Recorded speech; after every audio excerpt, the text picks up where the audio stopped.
Welcome to the family hour of the Yahowah blog. I'm here tonight with two really good friends. Captain Kirk really needs no introduction for those who have been part of this program for, oh goodness, how long have you and I been together, Kirk? We've been talking for 18 years. Okay, that's a long time. That's a long time. Yeah, that's going to probably date both of us since it's been for 18 years. And Kevin, when did you start reading the books? When did you first come to Yada Yahowah? I picked them up in late in 2019, November 2019, and Okay. And yeah, did my first Chag Matzah in 2020. So, and have just been rocket fire since then, just getting as much information as I can.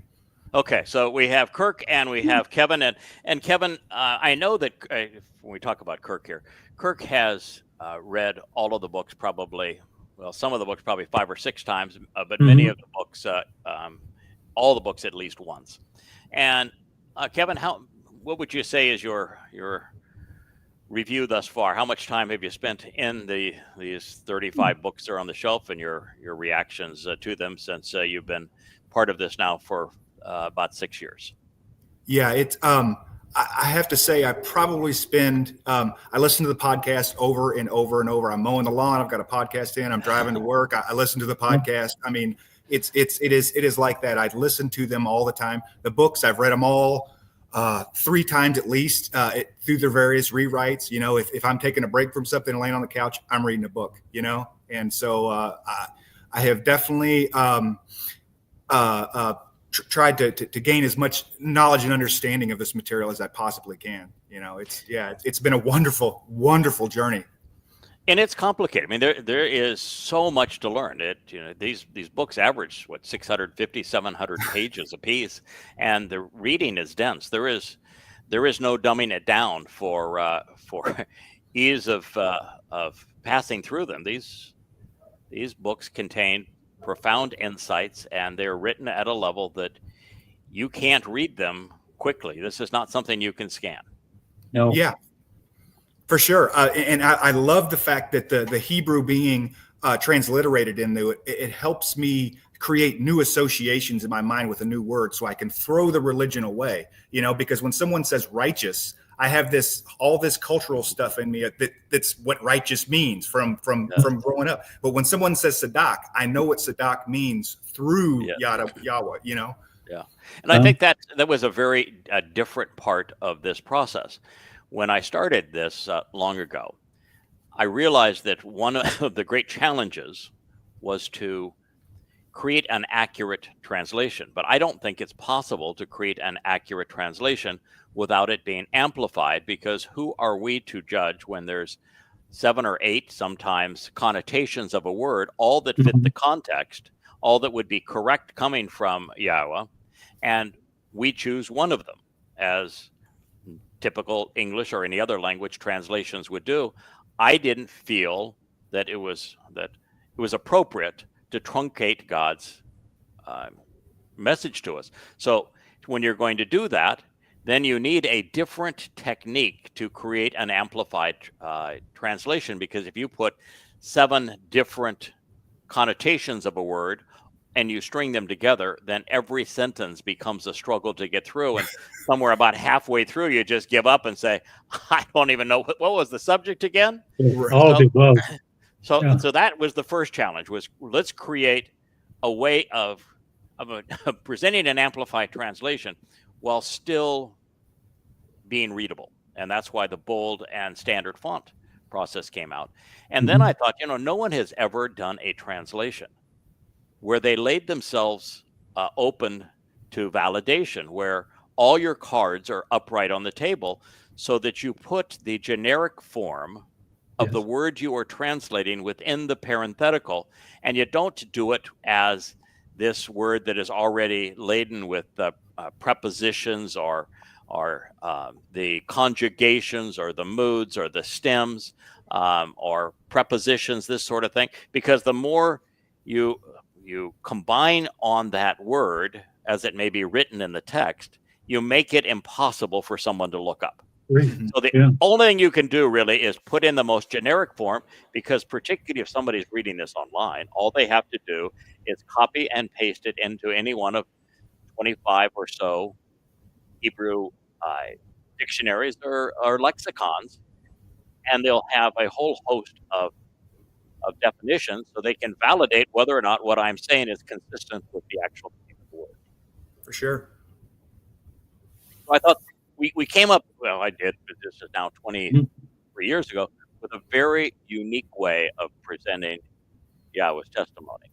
And then the other thing I decided to do is, if we were to take a different approach and not rely on the Masoretic text, and we'll do several things that resolve that problem. One is the Masoretic text is diacritically marked. They have vowel points, which seems superfluous since there are 5 of the 22 Hebrew letters that are vowels, and it's obvious they're vowels, open mouth sounds versus closed mouth sounds.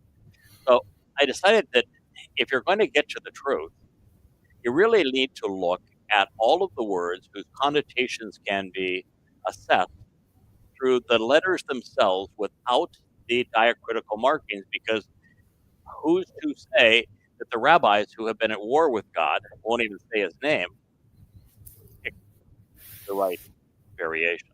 So the first thing I did is, let's completely do away with the vowel pointing. Strip it away. Yeah.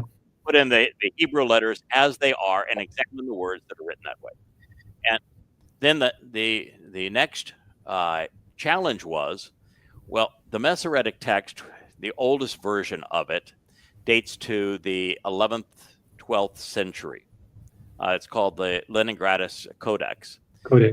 And so it's a fairly recent document that is, well, some 12, 13, 14 centuries older than the Dead Sea Scrolls, which aren't from Leningrad, but are actually from within 20 miles of Jerusalem. The cliffs are actually right below Jerusalem and above the Dead Seas. So when I started this, the Dead Sea Scrolls were just beginning to be published. The very first of them was coming out, and then shortly after I began the process, there was a book published that was called the Dead Sea Scrolls Bible. I hate the term Bible, but that's how they termed it. And what they did is they highlighted in every text that had been rendered thus far where there was a difference with the Masoretic text. So where the Dead Sea Scrolls differed from the Masoretic text. So that makes it really easy. So you can use all the online tools that are available for the Masoretic text, and where the older manuscripts, in most cases, these older manuscripts are anywhere from 1,100 years to 1,400 years older. And you can look at those and know where the ancient scrolls differ from the Masoretic text. So you can make a translation that is based on the oldest extant resources, which would be essentially you're translating the Dead Sea Scrolls. And I thought that would be another really interesting thing you could do to make the Yah's message as accurate as absolutely possible. But even then, you get into this mindset and you realize that translations are also an art form. It's just not a cookie cutter. You just have been working on a glossary, but you just can't say, all right, this word kara just came up. I'm going to plug in here the 8 meanings of kara, invite, summon, read, recite, call out, proclaim, meet, welcome. You just can't just plug it in. First of all, you have to look at what are the stems, what are the conjugations, what are the moods, what pronouns and other accoutrements are associated with those. Is it first, second, or third person? Is it singular or plural? Is it feminine or masculine on a subject? So you have to look at all of those things before you begin. And what I found is then the single biggest tool, if you will, the ultimate lever in being able to create a good translation or one that isn't very good, is you really have to know Yahweh. You have to know who he is, what he's offering, what he expects in return. Because one thing is always true. He's consistent. He always conveys a consistent message over time. So if you're reading something and, for example, you come up to Yom Kippur and you have the rabbi saying that it's a day to afflict your soul. And you see Anah in the text as it relates to this day. And you realize that the primary meaning of Anah is to answer and respond. And the rabbis have chosen maybe it's a third, fourth, or fifth meaning down, which is to afflict or to abase. And you realize that, wait a minute, Kippur is from kapar, which speaks of to reconcile a relationship. Why would God tell you to hurt yourself and harm yourself on a day that's designed to rectify and resolve, reconcile a relationship? So you go and say, well, there is no chance they're right here. It's got to be the positive aspects of Anah, that this is the day that, and there are many of them, that Yahweh is inviting us to a meeting with him to reconcile our relationship, and he would like us to Anah, to respond and answer his summons and invitation. So until you come to know who Yahweh is and what he's offering, you can make some really dumb mistakes. Yeah. So that was the beginning of this whole thing. And I probably have been asked, guys, I'll bet it's 500 times, that why don't you just do a translation? We would just like a translation of the Torah, for example. Now, if you look at the Torah, I've translated probably 70% of it. Yes. Almost all of. In fact, it's not just 70% of it. It's there's not a lot of reason for me to go in and translate all of the genealogies, for example. If I did, I'm going to bore readers to the point where they're going to go, "Oh my goodness!" Now, could you find insights in them and the way the names are put together? Yes, but it's too much of a struggle for people to follow along. But if you tell every aspect of the creation story, and you tell every aspect of the story of Noah and the regional flood, and you tell every aspect of the entire encounter, and it's like 18 chapters long, of Yahweh's narrative with Abraham and Sarah. Now, these are things to expand, to share every detail of. But if you did the entire thing and you tried to explain it along the way, well, you're going to need a lot more than the 23 years that I've had available to me thus far. And somewhere along the way, you're going to be counterproductive. So my response on why don't you just do a translation and not do a commentary, the first response is, I don't have enough time. There just isn't enough time to do that, particularly since the Torah without the prophets doesn't have the context that you need. So you have to also go through the prophets. And so I had 23 years. Psalms. And the Psalms. So I had 23 years to get this done, not 230 years. And normally you'd have a whole team doing this as opposed to one person, and I'm doing an amplified translation. So I just said, okay, we're going to tell the story. That's the important part for people to know, because if I do the entire thing, I'm not going to have 35 books on the shelf. I'm going to have 350 books on the shelf. And right now, most people who go to that bookshelf are intimidated and say, where do I even start? There's so much here. Yeah. So adding another 300 books was not going to be the answer. But then the biggest issue of all, before we even get to what we are here to discuss today, was insights and commentary. Initially, I began with the commentary because there are words like we just talked about, Anah, which has a dark and a light side. And I didn't think it was appropriate for me to just say Anah means respond, answer, sing, be preoccupied with something wonderful, that sort of thing, and leave it at that, without explaining why the Masoretic text and translations from it rendered it as afflict and abase and harmful. So I wanted to explain, these are your choices. This is how this works. And I want to explain outside of the translation itself how these choices were made. And then you have some places you have moods which convey volition for second and third person. That if you conveyed everything there is to know about this mood in this sentence, now the sentence is a page long. Mm-hmm. So it makes sense to, before the sentence is introduced or after it's there, to explain what first person volition means. Why, if a verb is shaded in second person volition, how do we convey that? What is this concept in Hebrew where no verb is restrained in time, like light? Mm-hmm. They are liberated in time, but yet they are presented as either completed or ongoing. Yes.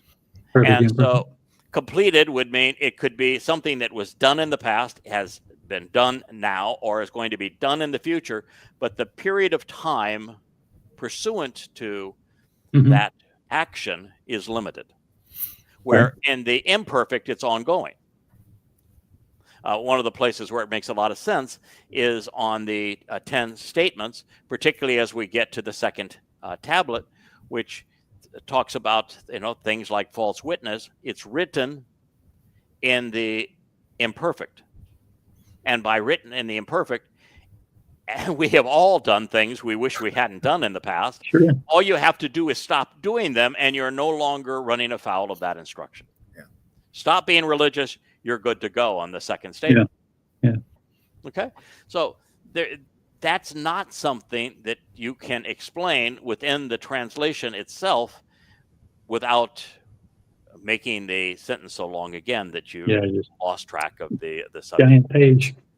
Right. So that was the purpose of the commentary initially. And I thought, well, this is really important because what you're doing now is you're equipping the reader to for the first time ever, to know the thought processes, and you're empowering them with information so they can make a really good decision.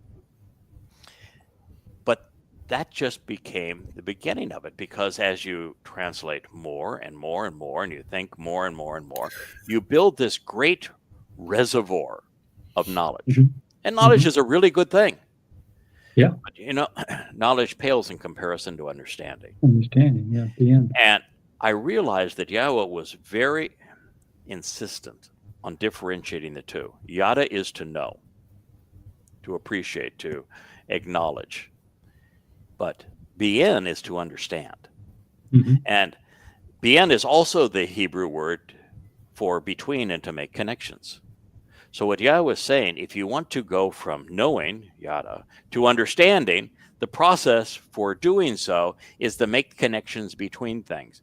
And that was a skill set that I brought to this that was unique.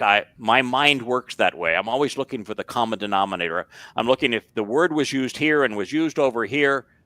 Well, there's something special about that.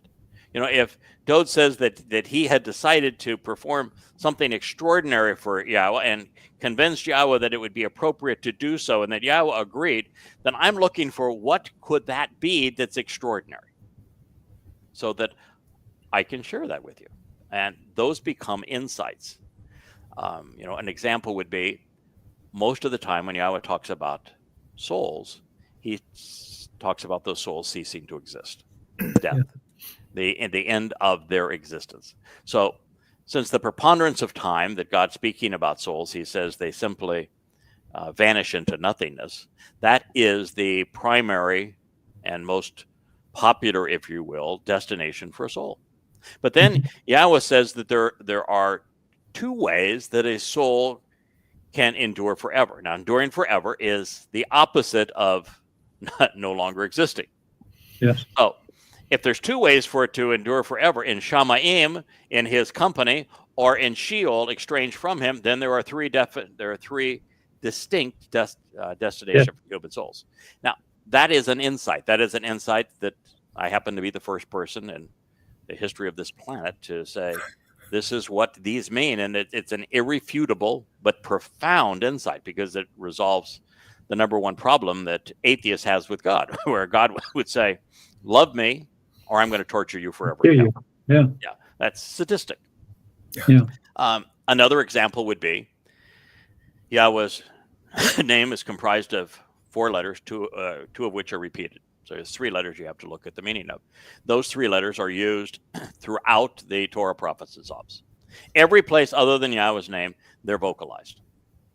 And it's clear that these 5 letters are all vowels. These 4 letters are all vowels. So 3 of them, but one repeated. These 4 letters, they're all vowels.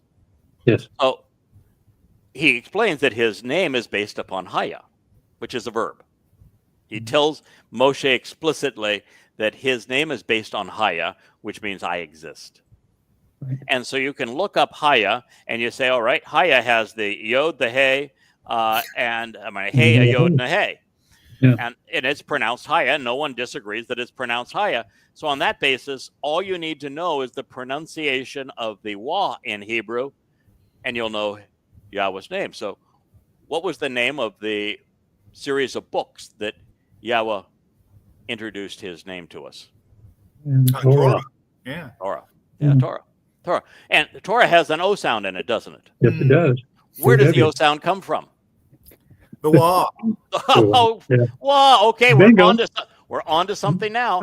Okay, then what is the most common saying between Jews when they greet one another? Shalom. Shalom. And do you think that the O sound in shalom was just thrown in there by a diacritical mark and or is there a basis for it? No, it's a basis for it. Which is the Wah.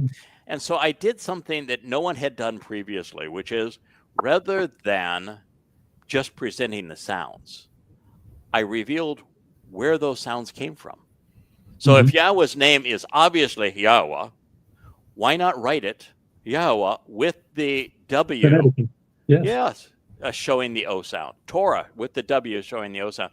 So there's probably, fellas, 500 or more unique transliterations in these books that appear no place else. Yeah, more than that. You can very quickly find out somebody that is either stealing, misappropriating, or appropriately using my translations and my insights by the way they spell Torah. Because I'm the only person who's ever spelled it that way. And that way is the correct way. I'm the only one who's ever spelled Yahweh this way, which is the correct way. Or Dode this way, because it's, DWD. Where do you get the O sound? The Wah. Who came up with that? First time it's ever been done. There has been somebody that preceded me and presenting the first Hebrew alphabet, which is a pictograph, and you, Kirk, have done a lot of work on that. But there's no one that tried to translate and explain the meaning of words using those pictographs before. I was the first. You've actually taken it beyond where I've taken it. But this is a whole nother layer into an understanding of what Yahweh is saying that was never presented before. Yeah. And one of the aspects of that, too, is that what we recognize is that the one other source that was using those pictographic characters got most of them wrong. Yes, isn't that amazing? Just start with the Aleph. They want to call it an ox head. What shape is an ox head? You're an artist. What shape is an ox head? An ox is basically square. Look at a cow. It's a square face. Square it's face. A rectangle. It's not a triangle. What shape is a ram's head? Ram's head would be more triangular. Comes to a point. Comes to a point. Symbolic. How is the letter drawn? It's drawn just like a lamb. Right. Because we worked together for so long, and you are an artist where perspective is so essential. You came up with something that I thought was amazingly profound. That I've been doing this for all these years, well, not a lot more years than you have. We met 18 years ago, so I only have 5 years on you. But you came up with an insight, which says that if the letters in a word are because the letters in the Hebrew alphabet, most of them are directional. Yes. Most of them look right to left the way that the Hebrew reads, but there's some that go the other way. And what you said is if the direction or the leaning of a letter is pointed toward the letters that comprise Yahweh's name, the connotation is positive. Yes. If they're looking away from Yahweh, the letters of Yahweh's name, the They're getting away connotation from is him. negative. Yeah, They're separating they're themselves from right. him, in other words, Right. like a gimmick. Yes, exactly. Profound insight. I mean, no one has ever conceived that before. And of course, we've made it's a nice thing to check off, and you say, okay, if so, and it's consistent everywhere we looked, it's again, once again, it verifies what you're saying, which was all my reason for doing it anyway, was I wanted to know that if I talk to someone about what you said, I'm on solid ground. This is what it means. There's no way you can change this around. It's very easy to verify. Well, it's not very easy. You have to spend some time with it, but it's there. And then we'll argue about that. I don't want to argue about something else where you just say, well, I don't like it. Tough. Yeah. So Kevin, as we were thinking about what we're going to talk about today, one of the things that became quite obvious is that there was a threat to bring down the website because the thought process of this rebellious group was that, my translations were good, but my insights were bad. And so they opted to keep the website up temporarily because they wanted people to have access to the translations and read themselves, because they've translated a fraction of 1% of what I've translated. So they wanted to have access to the translation, but they didn't want access to the insights and the commentary. So I'm going to leave it up just because people can ignore the insights and commentary and only read the translations. And my response to that is just, well, I will share it with you. We probably talked about this in the past. The testimony from the Torah has been available for 3,400 years.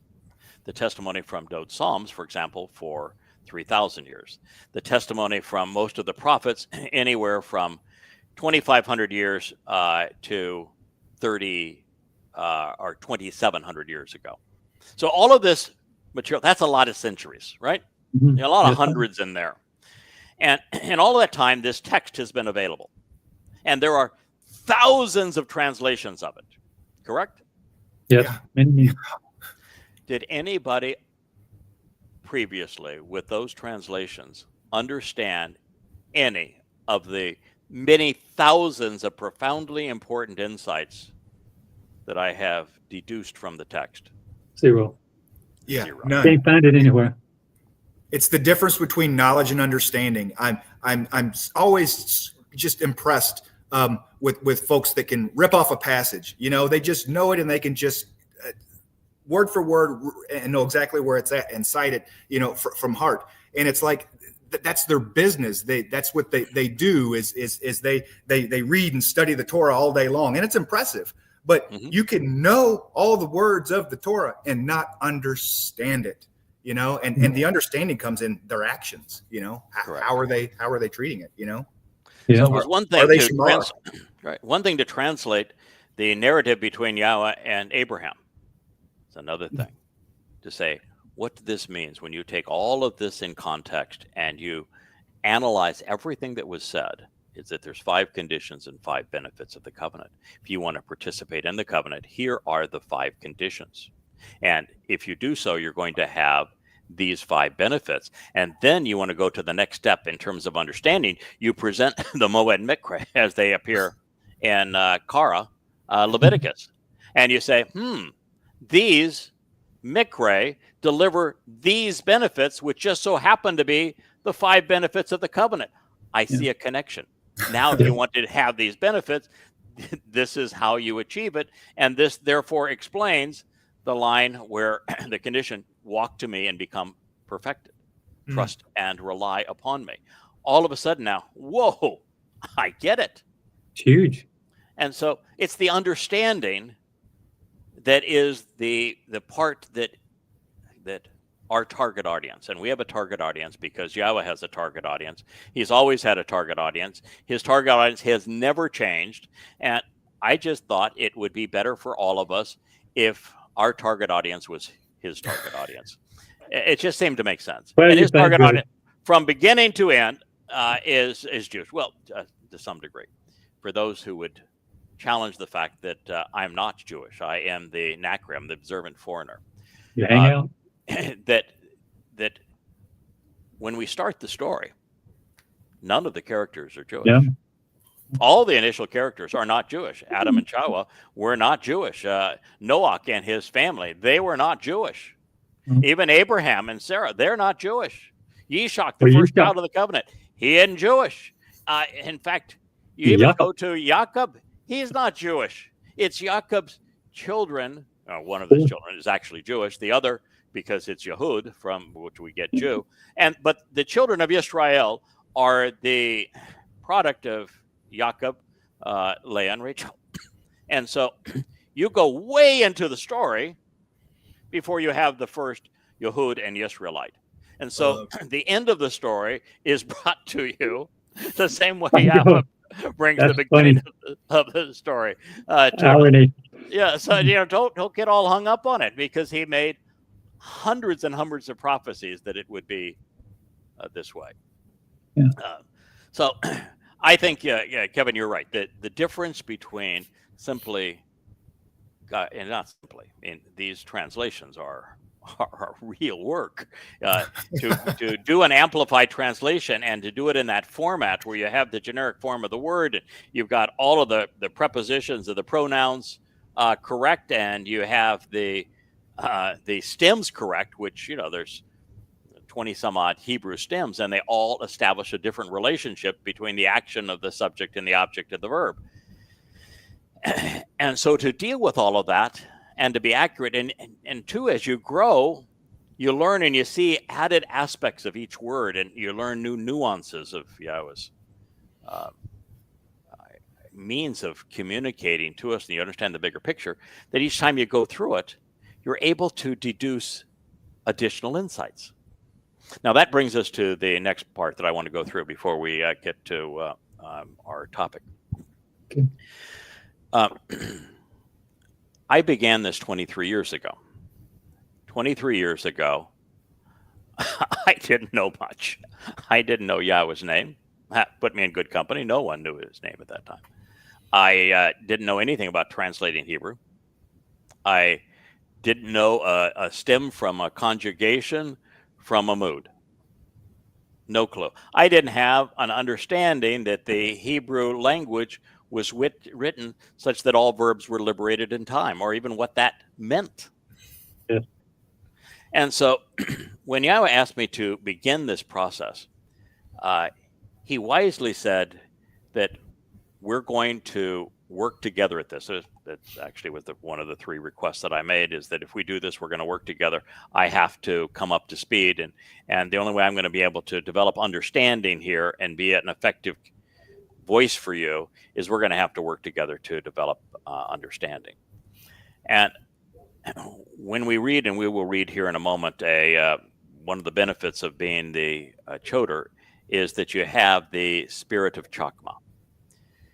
And the spirit of Chokmah is the ability to look at a text or a message, and then to apply the skill of being discerning and discriminating and logical, systematic in your review so that you're consistent. And it's the ability to use these skill sets to deduce meaning. And so that you can go from knowledge to understanding. But it is a process. If Yahweh had begun and said, I'm going to do something for you I've never done before, what I'm going to do is I'm going to give you the whole story. You're going to understand every aspect of the story.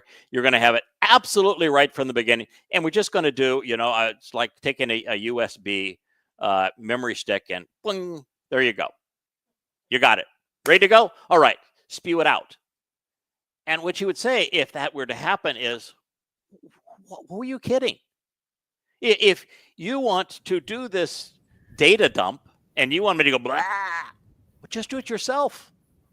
Mm-hmm. There's nothing human about this. Well, that's craziness. And if he were to say, okay, I want to do it the prophetic way, I want to take you to view things and show you how the whole picture puts together, which, by the way, would be about a 5-year movie. And at the end of that 5 years, then I want you to remember everything you've seen, and we'll do it that way. Say what? No, that won't work.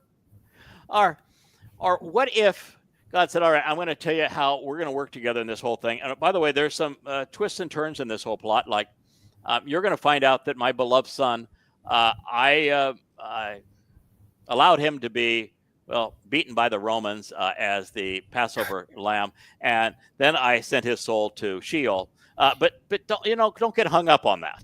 I'm really a loving father, even though I allowed this to happen. You're going, no, there's no way that's possible.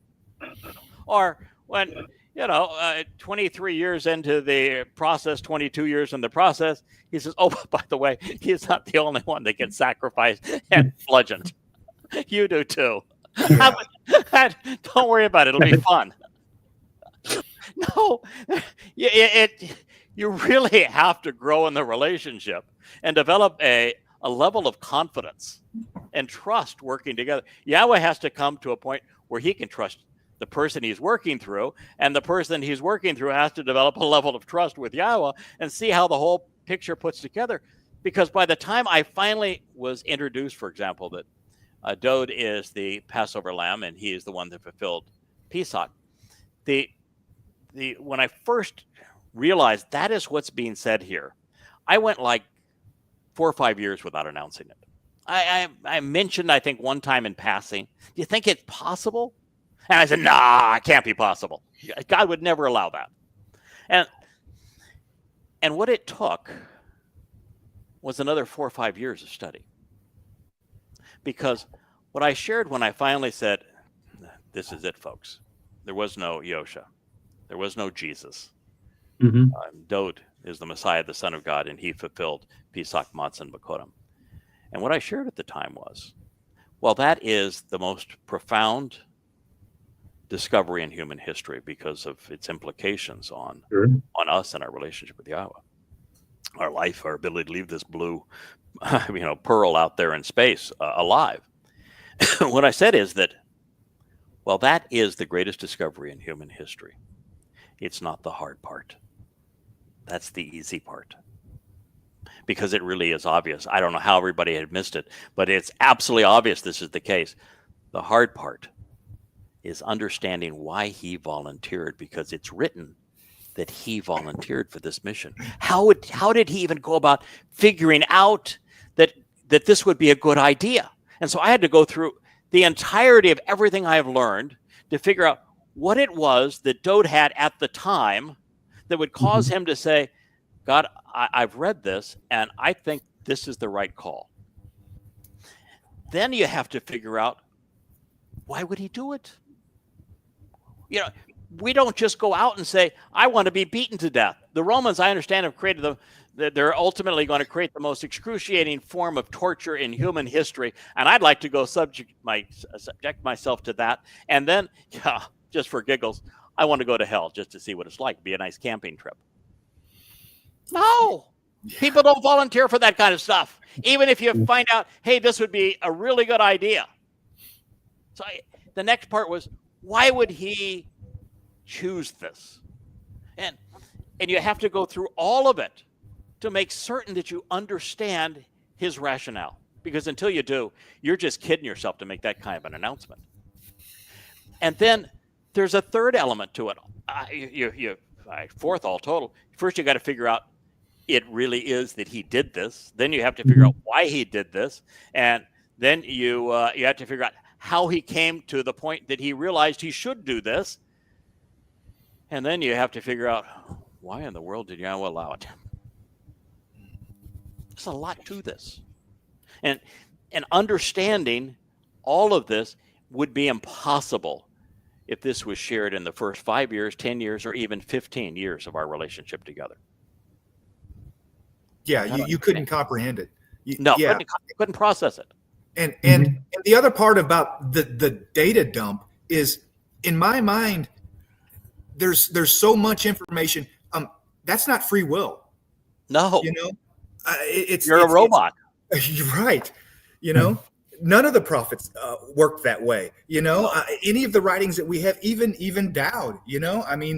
the Psalms, you can see the thought process change in the Psalms as you go along, you know, and Right. and it's that him learning and growing, you know. Correct.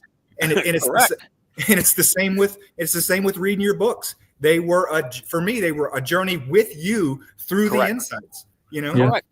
That is exactly right. And Well put. you build on what you have learned. You can't teach until you have learned. And if you continue to study, you will continue to learn. That's the joy of it. And the more you learn, the more you come to understand. And when you understand things that are slightly different than what you perceive, like I had thought that since there was no way that Yahweh would allow his beloved son to suffer as the Pesach El, or to go to Sheol on Matzah, that Yahweh must have used an avatar. And since he has a soul, he allowed his soul to serve as an avatar to do these things. But when you really think it all through, that's impossible. It's impossible. I mean, Yahweh could not allow his soul to be bludgeoned by his creation. And then even if he did this kind of thing, he has such power that he could shut off all of the real sacrifice of it, and then it's a farce. But the worst part of it, how does Yahweh go to the place of separation from Yahweh? and then you go to firstborn children. How does Yahweh become his firstborn child? And he's always existed. So it doesn't work. And so then you have to say, all right, well, there's got to be something that does work. I tried for a while to say, okay, they just screwed up the name in the Christian New Testament. It's really Yosha, which means Yahweh saves. But the problem with that is that everything in the Christian New Testament is wrong. There's nothing. There are a few little highlights in it, but the highlights in it that are right were written down by the Ibbonim, and they were likely sayings from Dode that the Ibbonim wrote down. And said, well, that's pretty good, but those sayings are so few and far between, and they're completely hostile to the rest of the book. And so then you say, well, that doesn't work, because this whole rear of the book, all it wants to do is contradict and annul the front of the book.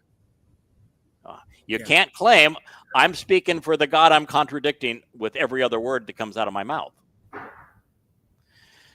So the whole thing is a process, and you learn as you go. And from Yahweh's perspective, that's really cool, because what he gets to do with his wayward children that have had this text for all this time is to point out that this guy that he chose took it so seriously, spent so much of his time and energy doing this, that he came to understand everything that's really important that God communicated, and was able to put together the whole picture and write these books about it, and then share it with you, and you don't get any of it.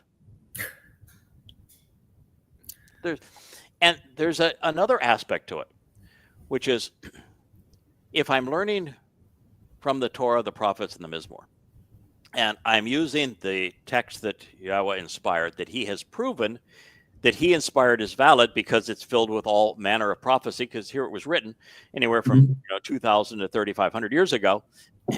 He has a way of demonstrating his existence and that and his inspiration for that text by the very fact that he fills it with prophecy, which doesn't just mean things that will happen in the future that he is committed to writing in the distant past, but also things that happen in the distant past that would be no way of knowing that he got 100% right. And now we are discovering scientifically, historically, archaeologically, that exactly what he said happened exactly in that place, the way he said it.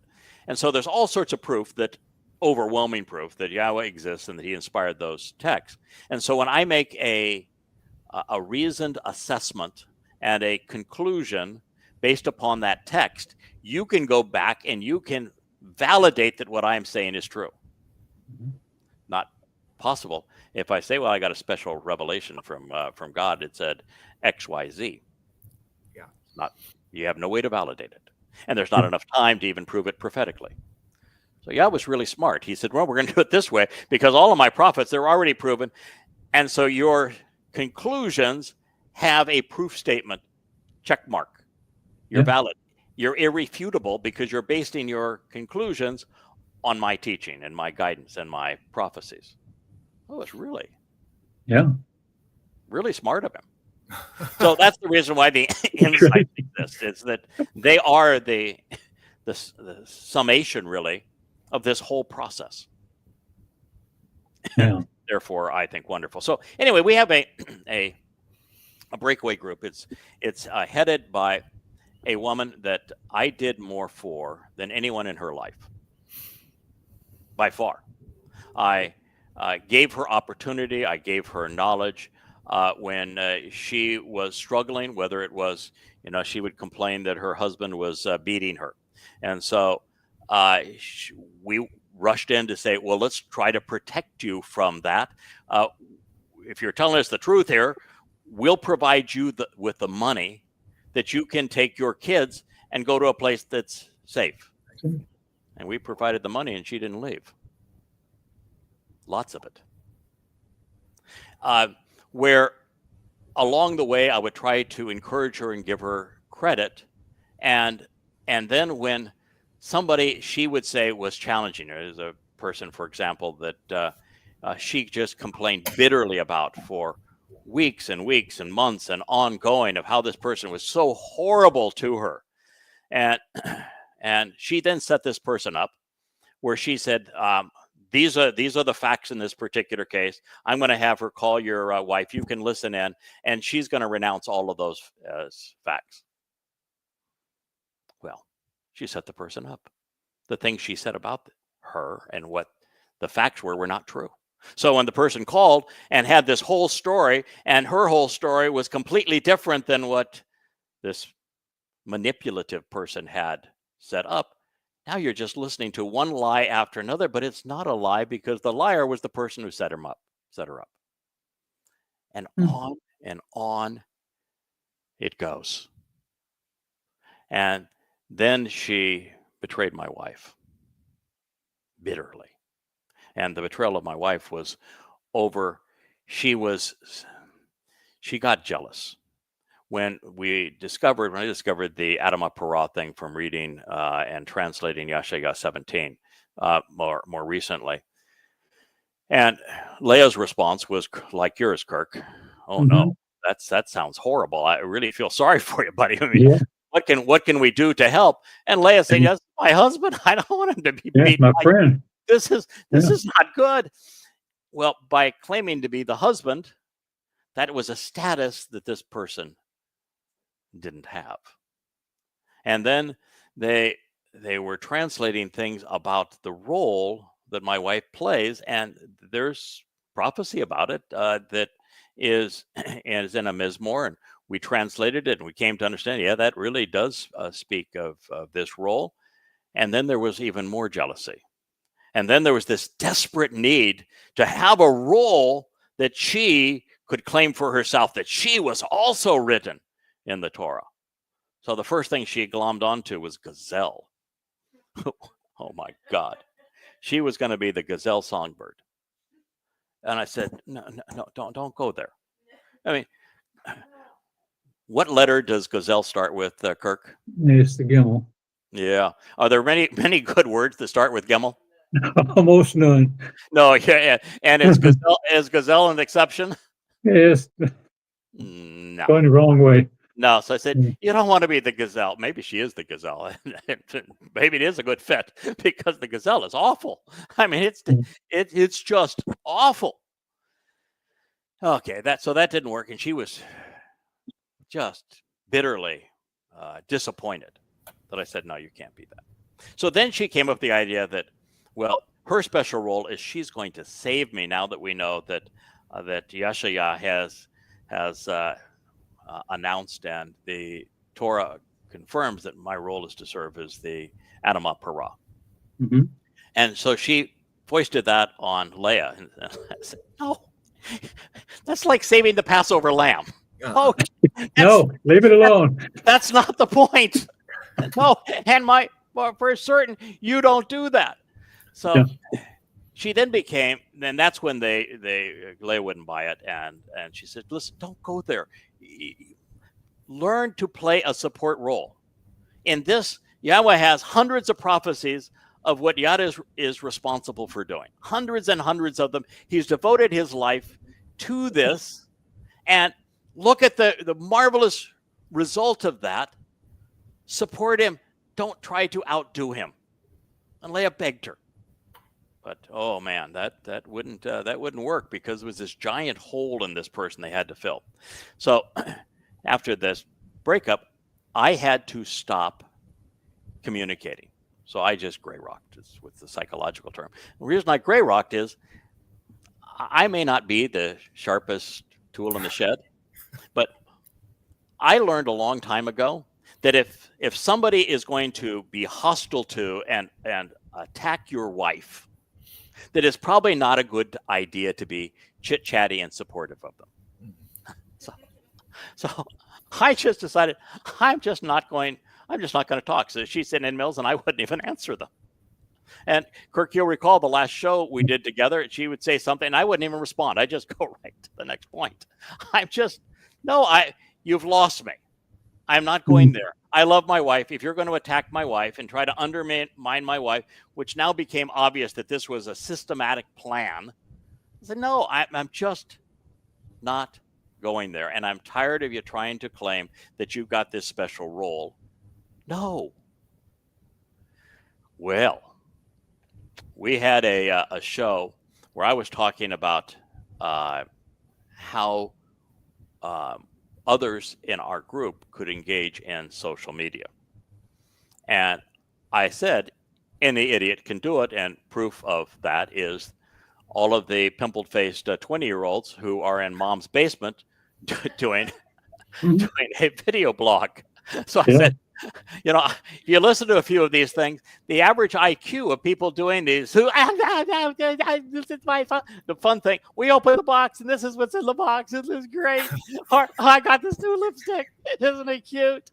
I mean, this stuff is done. And there are some beautiful, intelligent things. But for the most part, oh, God, it's dumb and dumber. So I said, it's not that hard. Any idiot can do it. Don't worry about it. Oh, but then she decided that I was calling her an idiot. And she wrote a really nasty letter to me after all we had done for her, particularly when she had just gone through a period where she had all of these perceived threats to her life. And I was the only person in the world that stood up for her. And I stood resolute for her and defended her across all boards. No matter how many people were saying, wait a minute, no, it's really this person that's the problem. You're defending the wrong person. I went to bat for her and risked everything, even relationships with people I had known for a long time and that I cared deeply about, to support her, to the point where she just bawled and cried because I was the first person to ever stand up for her like that. And also because she knew I was standing up to her based on lies. And that is our point of departure. At that point, she was desperate to find a feminine role that she could be the queen, that the Torah spoke to her. And so what she did is she picked one of the things. There is something that actually brought my wife and I together. Email going back, 15 years ago, sweetheart? 15 years ago. My wife was trying to figure out who the female influence that is spoken of throughout the Torah and prophets, who is this female influence? And she was just stumped. And somehow in Googling it, she came to one of my books very early on, where I said the Ruach is a feminine word in Hebrew. Therefore, the Ruach is a manifestation of some of Yahweh's maternal and feminine characteristics. That Yahweh is not just a father, but he created us in his image, so he has male and female, so he has both masculine and feminine characteristics. And while he always presents himself as, father, is his way of presenting. He didn't say, Doda is my son and I am his mother. excuse me, and every pronoun associated with Yahweh, when you translate the text and it says, you know, Yahweh, and then there's a verb that is written, it will be written in first person masculine singular, or second person or third person masculine singular, not non-binary confused. Call me it. I'm sorry. Yeah, so it's not. It was very binary and not neuter, not confused. He's not a cross-dresser. Not known to transgender stuff. It was always masculine. Always. Every reference to him is masculine. And if he projects his spirit, well, spirit is a feminine word. It doesn't make God, confused with his gender. It just, there's an aspect of Yahweh's nature. In fact, there are two aspects of Yahweh's nature that are feminine. He has a nephesh soul. Nephesh soul is feminine. A man has a nephesh soul. A woman has a nephesh soul. It's a feminine concept in Hebrew. That doesn't make the man girly. It's just feminine. And the same thing is true with the Ruach. Yahweh projects the Ruach to do things that his Malach cannot do. And there's not a whole lot. I mean, the roles of the Ruach are fairly limited. She is on occasion called the Ruach Kodesh, but not most of the time, a minority of the time. And all the Kodesh does is it does the same thing that it does to 50 other things that are important to Yahweh. You know, Jerusalem is Kodesh. His home is Kodesh. His family, covenant family, is Kodesh. His name is Kodesh. The Moed Mikre are Kodesh. Dod is the most Kodesh, a set apart individual. There are, hundreds of things that are Kodesh, which means they're uncommon in this world. They aren't a common or profane aspect of this world. They are special, and they are set apart from this world and part of Yahweh. And so the set apart spirit means this aspect of Yahweh's nature is part of his nature, and he can dispatch this aspect of his nature to accomplish missions, but it's just part of Yahweh. The set apart spirit has a name. You know what the set apart spirit's name is? Yahweh. Yahweh. Thank you very much for the answer. Slow on the uptake there, but there you go. I was muted. Yes, there you go. I was slow. Yeah. Okay. Anyway, so I was the first to point all of these things out. I was the first to look at the Moed Mikre when we're asked to come and approach, and it's Isha, and it's rendered as burnt offering and English translations, but there's nothing about burnt in the word and nothing about offering in the word. Isha has two definitions, and you can either pick one or both. Isha is the Hebrew word for female, or it's the Hebrew word for fire.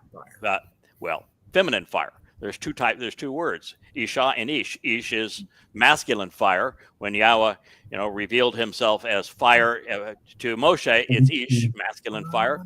But he says, come into the presence of the Isha, which would be Yahweh's feminine manifestation and his fiery light in this regard during the Mikra. And the first person to point that out, that this whole concept of Yahweh saying, I created them male and female, so, and and they're in my image, so therefore Yahweh has feminine and masculine characteristics.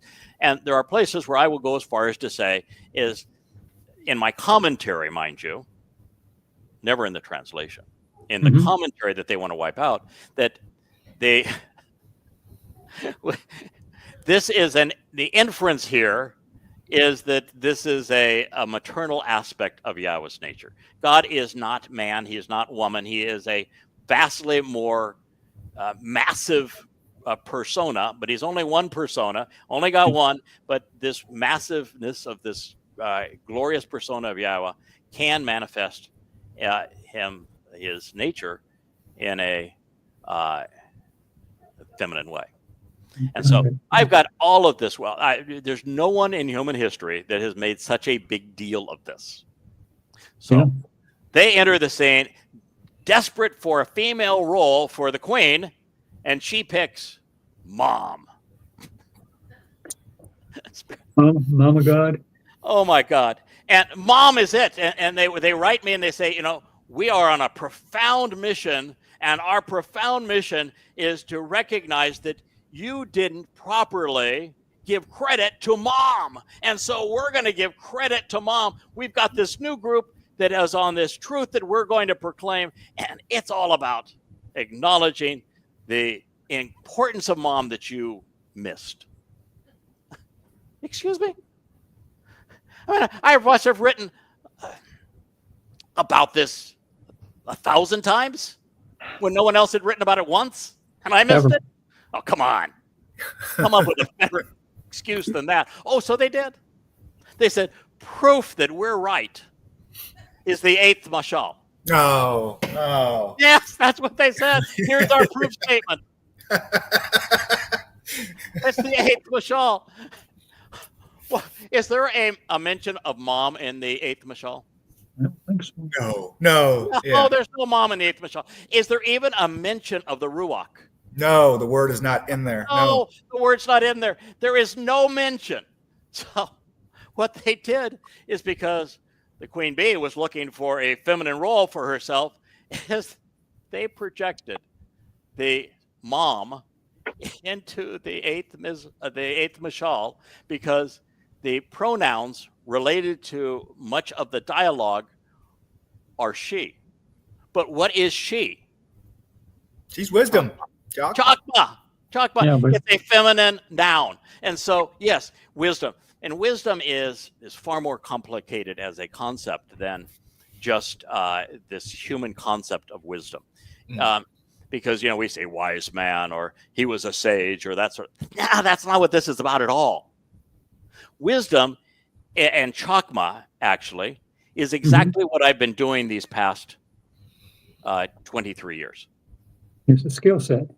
It is a skill set. It is a disciplined approach to information that you use a consistent operating procedure to look at the evidence and render it appropriately. It is the ability to be discerning. It is discriminating, exceedingly judgmental, very, very important in this process, to deduce right from wrong, good for bad, and to take information and render it in a way that can be understood.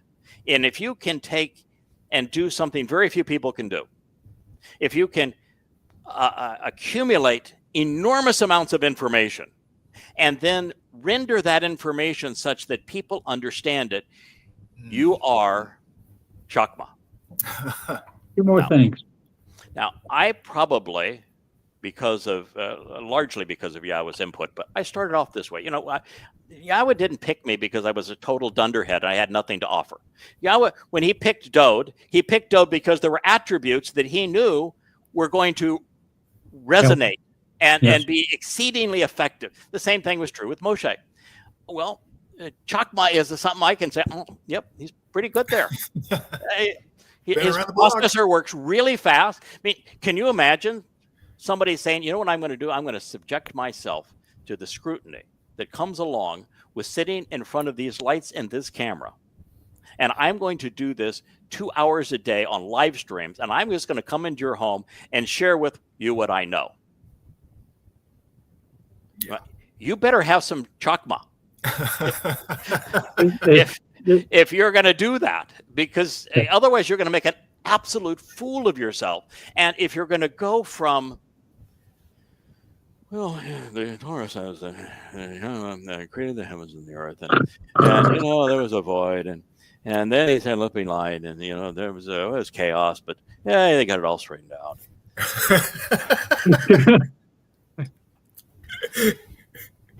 Somewhere along the way, your relationship with Yahowah and what you've come to understand about what he's offering and expecting in return has got to hit you like, wow, this is spectacular. I want to share this with everybody.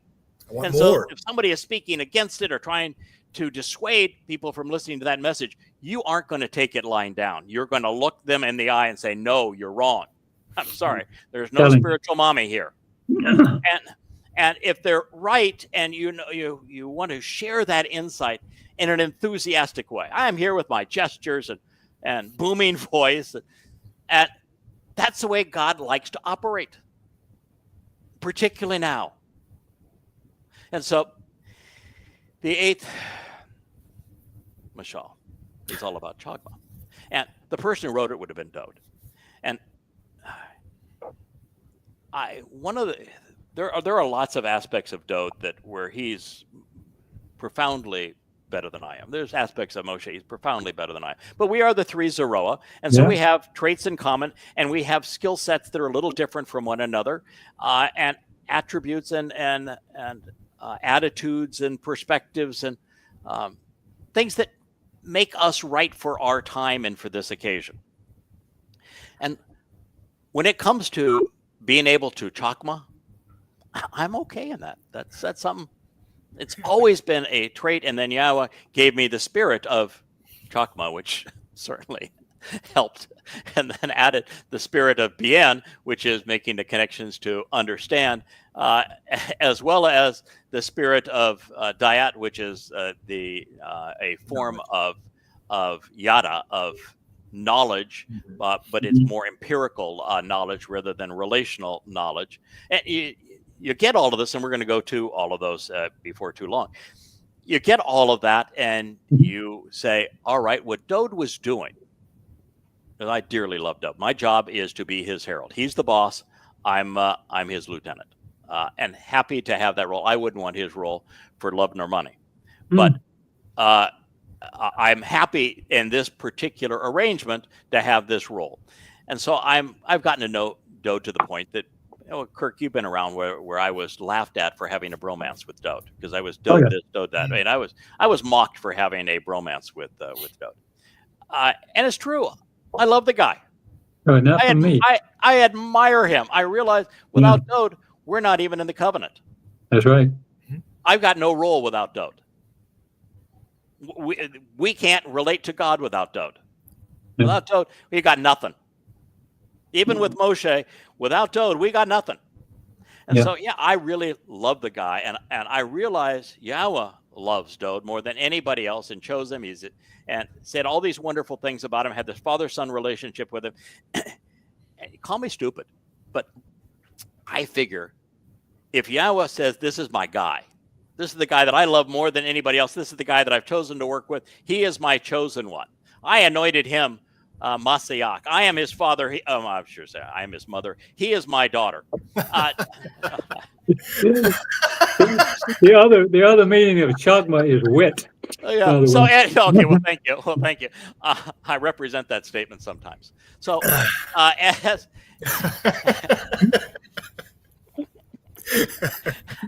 as you're doing this, you recognize that the 8th mashal is Dode waxing poetic about the attribute that he thinks is the most important, which is Chokmah.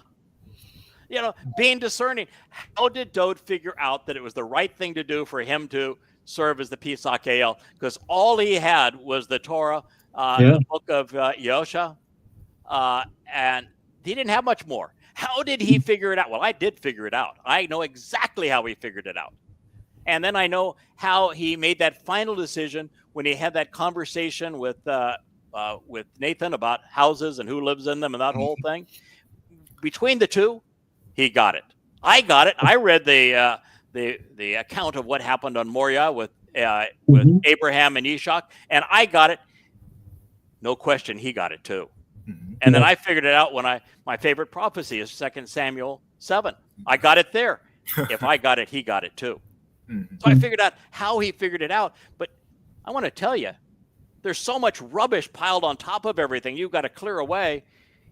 You got to use some serious Chokmah to get there.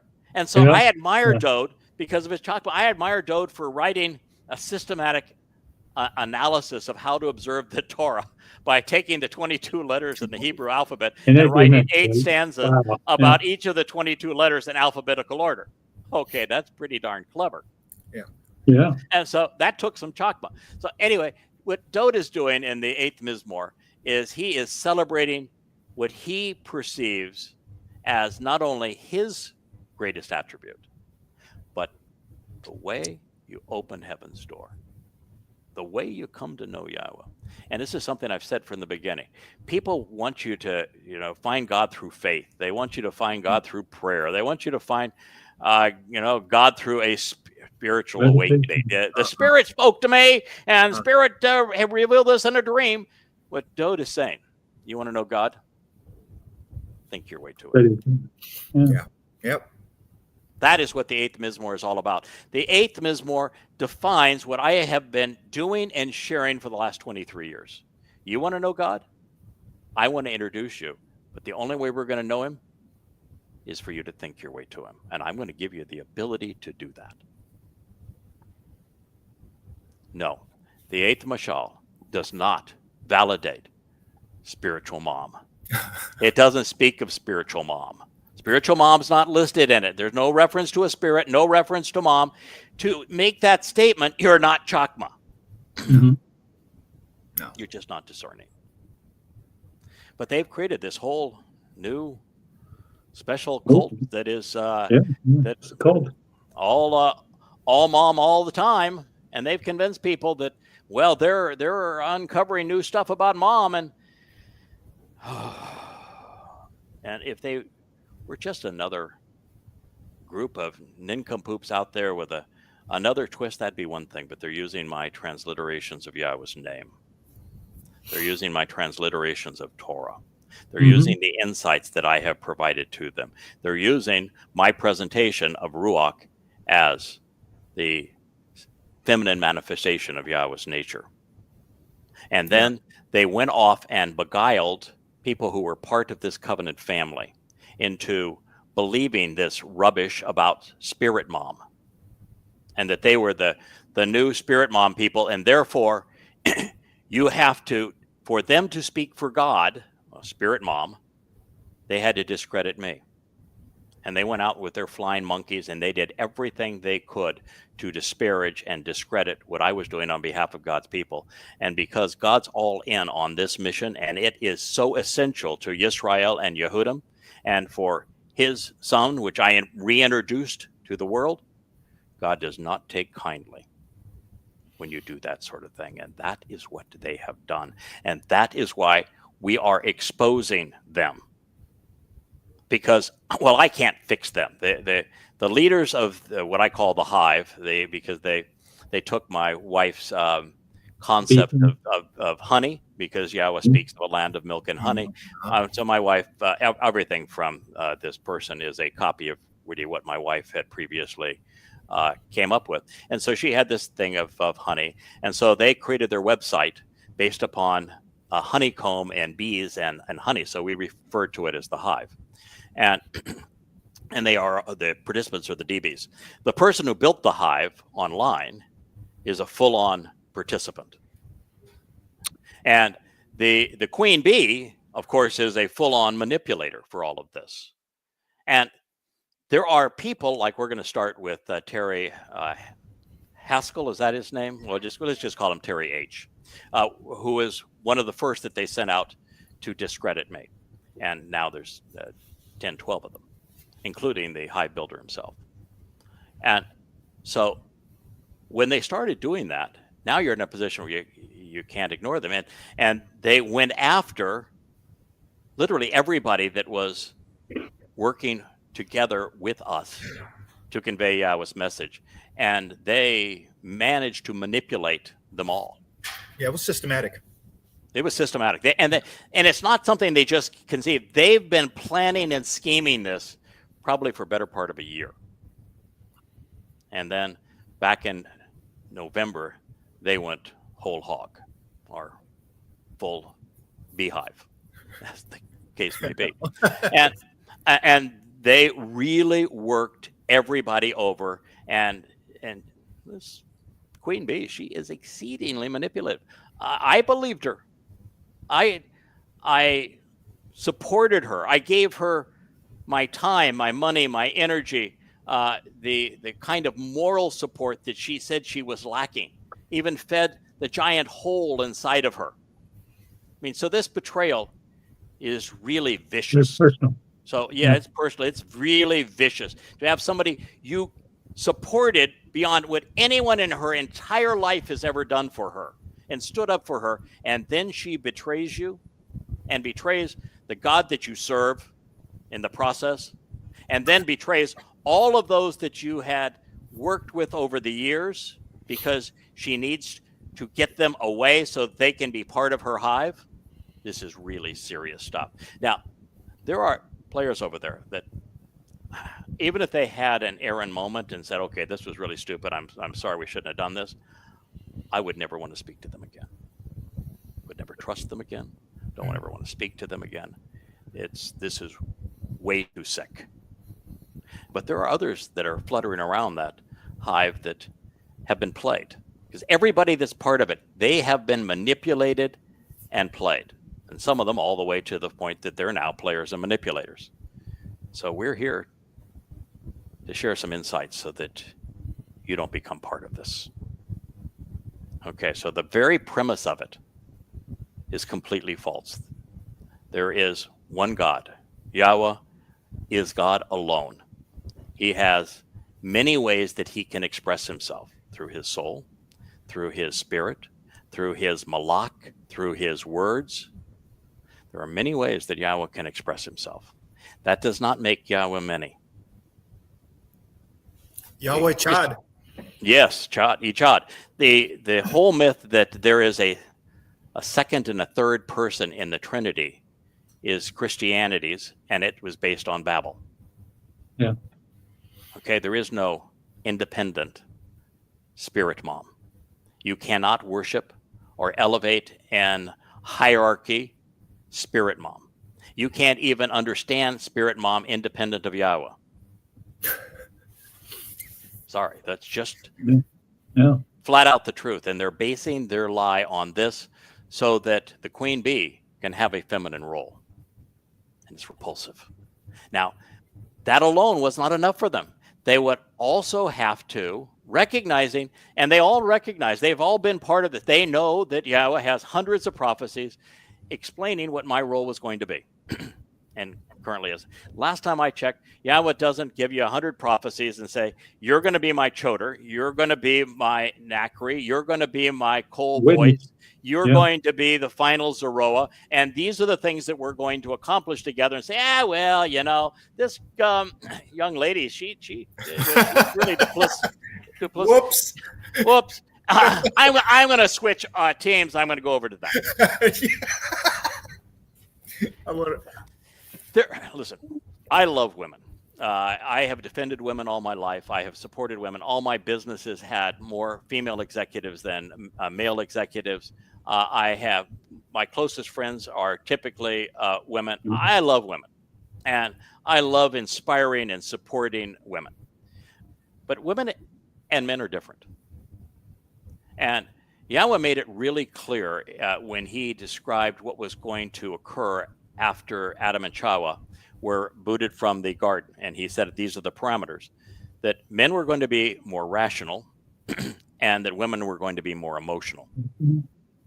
And there's a reason why almost everyone that works with Yahweh is a man. Yahweh's choder, for example, is masculine singular.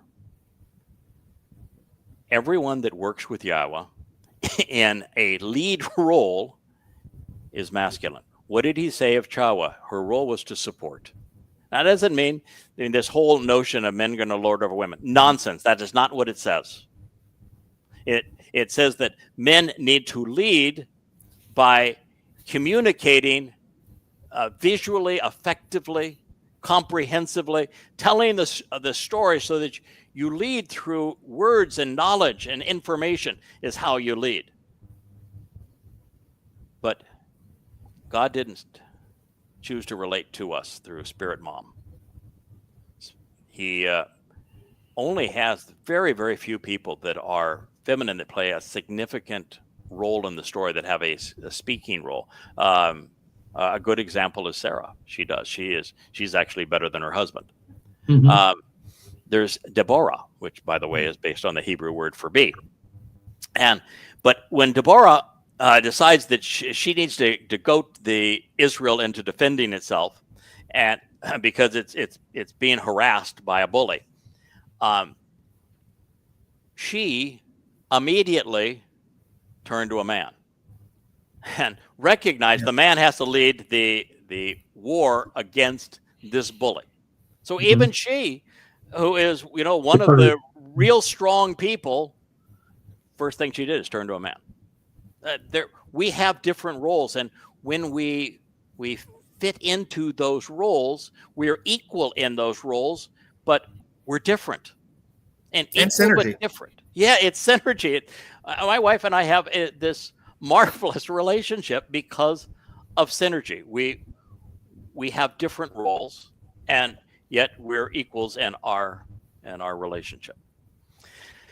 So let's start with one of these. We are now, oh goodness, we're on an hour and 21 minutes, and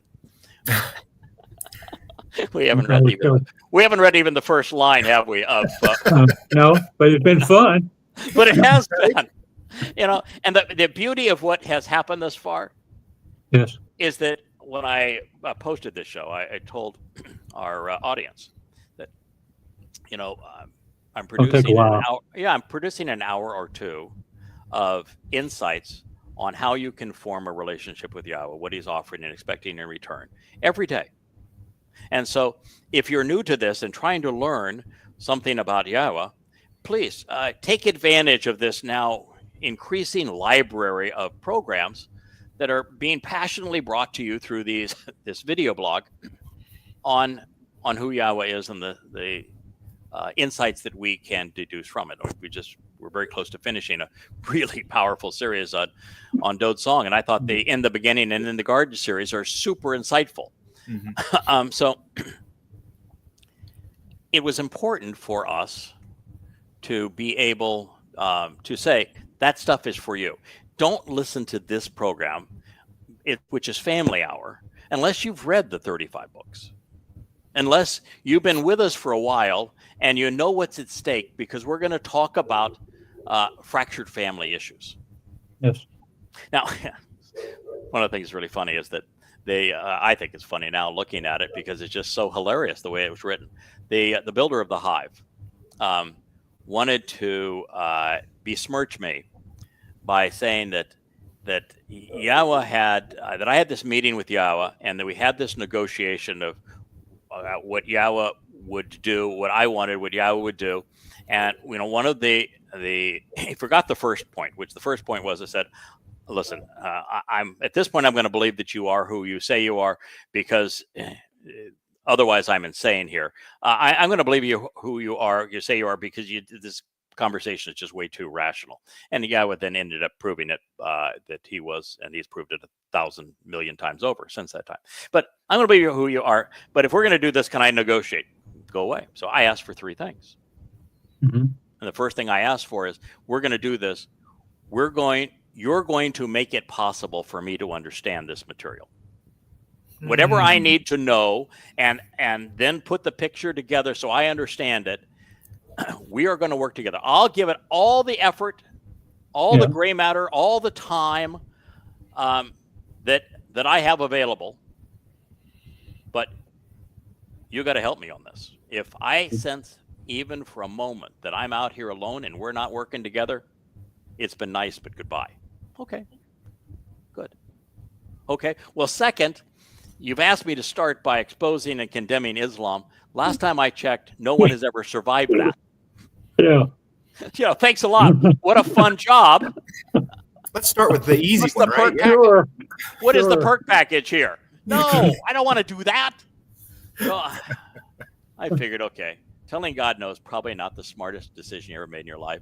So I said, all right, then at the very least, you protect myself and my family. Actually, I got to myself, my family. I figured if I'm going to be doing this, I don't really have to ask for my own protection, because it's pretty much a given at that point. Just keep my home protected. Yeah. Okay. Yeah. And then the third one is, all right, since we're going to do this together, and my expertise in business is marketing, you do the promotion, and I'll stick to the knitting and do the study so that we can understand what you want accomplished here. And he said, okay, that was our deal. So the builder of the hive, he, in a derogatory letter, condemns me and says that, you asked and Yahweh agreed that he would protect your family. And then you went and lost your family. You lost your family. The inference was because you went afoul of his guidance. You went off on your own. You weren't paying attention. You became a really counterproductive and deadly person. And so you lost your family. Okay, well, first of all, just trying to help people understand here. If you're going to acknowledge that God picked me out and had this conversation and made this deal with me, ought that be enough that you say, wait a minute. If he picked this guy out and made this deal with him, that I'm just acknowledging. Yeah, that's not linear logic, is it? Yeah. That is not linear logic. At that point, you got to say, I think I better listen to this guy because God made this deal with him and spoke to him and picked him out to do this. And oh, by the way, he did it. Mm-hmm. He did exactly. And not only did he do what he had promised, God did what he was promised. Probably ought not be attacking him. But he says, you lost your family. So, okay. If divorcing your wife after a miserable marriage is bad, what's the story in Hosea? What did Yahweh do? Divorcing his children. Oh, so you maybe want to think that one through. Because divorcing an irascible, negative, condescending person is something that Yahweh did with Israel. Mm-hmm. So perhaps it's not a bad thing that I did. And then when it comes to children, I didn't abandon my children. I raised them all the way until they were in their 30s. Man, I think I had one son that had like 16 or 17 years of college. That's just college. And with all of them, every battle they ever had in life, I was there to support them. Yeah. And guidance and financial contribution in their new homes, whatever it was, I did. But, the story is, we made this really clear, that at some point, you got to walk away from your father and mother, right? Mm-hmm. You just got to do that. You got to be independent. And so I did my thing. I raised them. And then finally, it was obvious that there was time that they go off and do their own thing. Now, if having that kind of relationship is bad, then why did Yahweh say, you are not my children in Hosea? Couldn't deal with them anymore. Ruh-roh. It can't be bad, can it? Mm-hmm. In other words, my experience is Yahweh's experience through the prophet Hosea. Mm-hmm. Now, if you're thinking your way through that, you'd say, first of all, I better not pick on him and try to demean him over this issue. Yeah, that's pretty good. That would be really stupid there. Because this is the same issue that Yahweh had, and the truth happens to be the opposite of what you just said. But maybe you ought to think it just through a wee little bit. That why did Yahweh ask Hosea to marry Gomer, a temple prostitute? Kidnap my people. Oh, because she'd betray him. He personifies. He wanted him to have empathy. When Hosea talks about the betrayal of Yisrael as the adulterous woman that has to be fixed prior to Dod's return, part of the practice of the Adam Parah. When he speaks of that, Hosea can speak now from personal experience. Yeah. So can I. I can. And look at all the aches and pains that Dode had in this regard. And the same thing is true with children. And if you haven't experienced it like Dode did, like I did, like Moshe did, if you haven't experienced it, then you don't have the empathy that is required to speak effectively for Yahweh about it. Mm-hmm. So it goes with the territory. If you want to work with him, you're going to experience this. One of the things, guys, when there was three of you, Kevin, that immediately stood up when this happened. I mean, guys that had read all the books multiple times and knew Yahweh intimately and said, we're going to make this right. We're going to be your team. We're going to support you in this. And one of the characteristics of all three guys is the same as my experience. It happens to be also the same as yours, Kirk. We've all failed. Oh, yeah. We've all had our lean moments where things looked really bleak, and somehow we figured out how to rise above them. And it's overcoming adversity that builds character, that makes somebody dependable. So before you trash somebody's reputation, you ought to think that one through.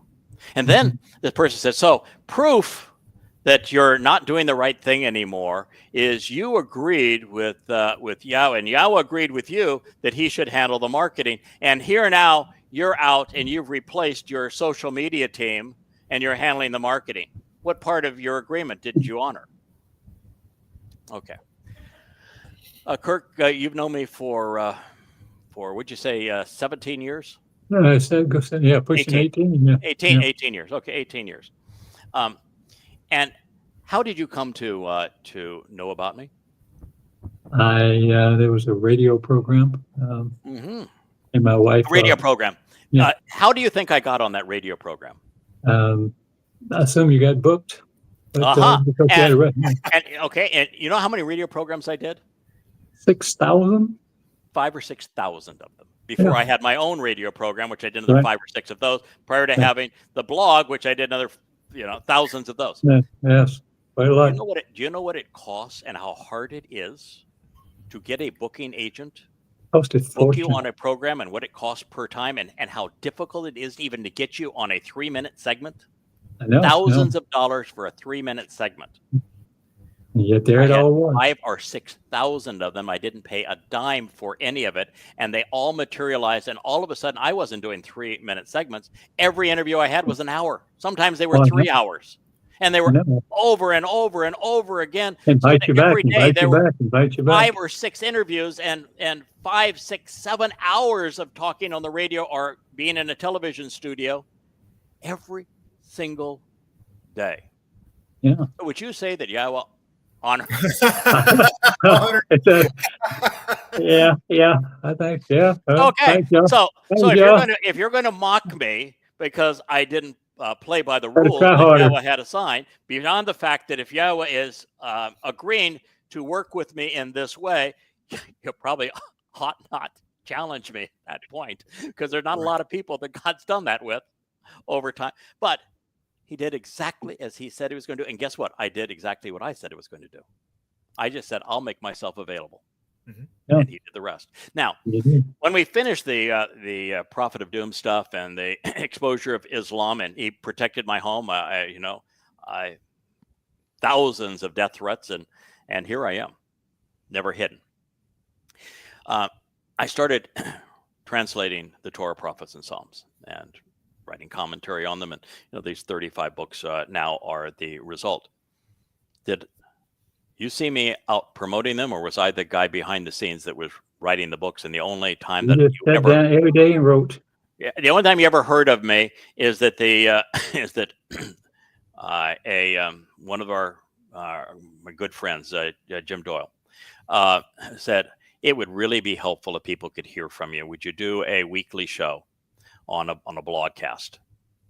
And I guess that started, but 15 years ago or something or more. And that was the only exception. So I did the Friday program, and it wasn't to promote anything. It was just, we never did promote it. We just said, we'll talk to the family. So for the next 17, 18, 19 years, I stuck to my knitting. And finally, at the end, I said, okay, well, we need to succeed. It's not just the books on the shelf, but we need to make it such that people know they're there. And so someone volunteered to do social media, and I ended up paying them a lot of money to do it. And you also offered money to do it. I think other people offered money to do it.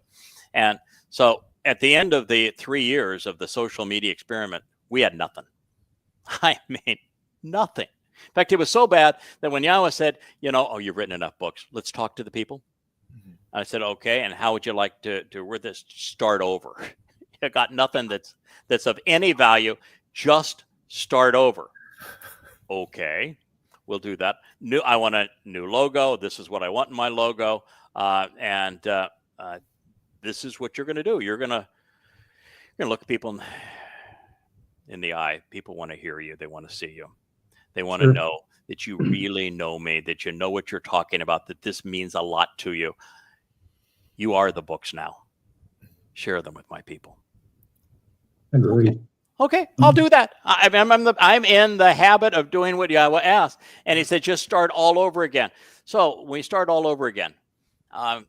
Kevin, you've seen some of my my work thus far in social media. And when you've asked about, how does this work or how does that work, I would score myself on a 1 to 10 scale in terms of a contributor to social media as a 0.1 on a 1 to 10 scale. I am sub 1. Yeah, I am sub 1. Yeah. Okay. A lot of I don't know how it works. Is. I don't want to know how it works. Right. I want to do what I'm supposed to do, which is talk to God's people.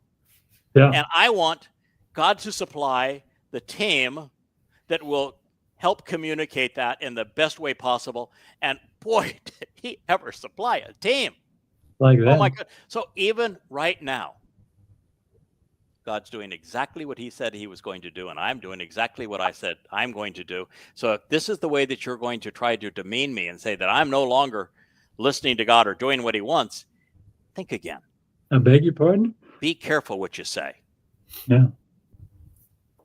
Now, we are at an hour and a half, and this is we're way past the indulgence point with our group. What I wanted to do, what we had planned to do, the fellows, as you know, is that the Hive sent out a bunch of people with talking points. Kevin, I mentioned this to you earlier today. Actually, are you familiar with what talking points are? Right. Yeah, and you are.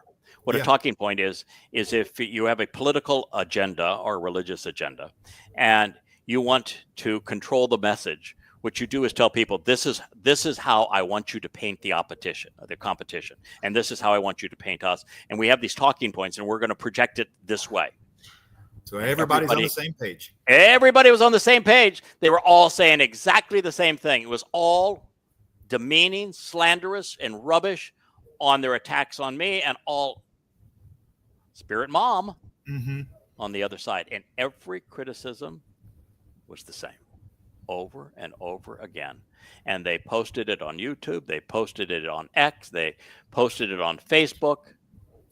They wrote letters to those who had decided that they were going to perform in the roles that Yahowah had asked. Wow. Over and over and over again. And so what I was going to share on tonight's program was some of those letters, including the letters of the builder of the hive, including the letters of the first flying monkey, which is a term that's also used, bandied around in this kind of discussions, that they sent to X to tell me to shut up, that no one wants to hear what I have to say. Go back to blah, blah, blah, blah on Blog Talk Radio, and let us, the pros, handle the heavy lifting as it relates to social media. And they went on and on and on. So what I had here, well, it was only 70 pages, fellas. Yeah. I just thought I'd pick some of the highlights. We have or the low light, as they might be, some of the low-hanging fruit here. I was going to share what these people had to say that was so revolting, so disgusting, so demeaning of the very role that Yahowah has asked me to play. And one of the things that we were going to do in all of this is to say, in all of this, you really screwed up. Because what they said is that they didn't need anything I was going to offer. They don't need the Adam of Parah. No, because Spirit Mom is going to rescue them on Shabuah, and Shabuah is their harvest. Our harvest is Shabuah. We're all in there with Spirit Mom. Yeah. Guess what? Surprise, surprise.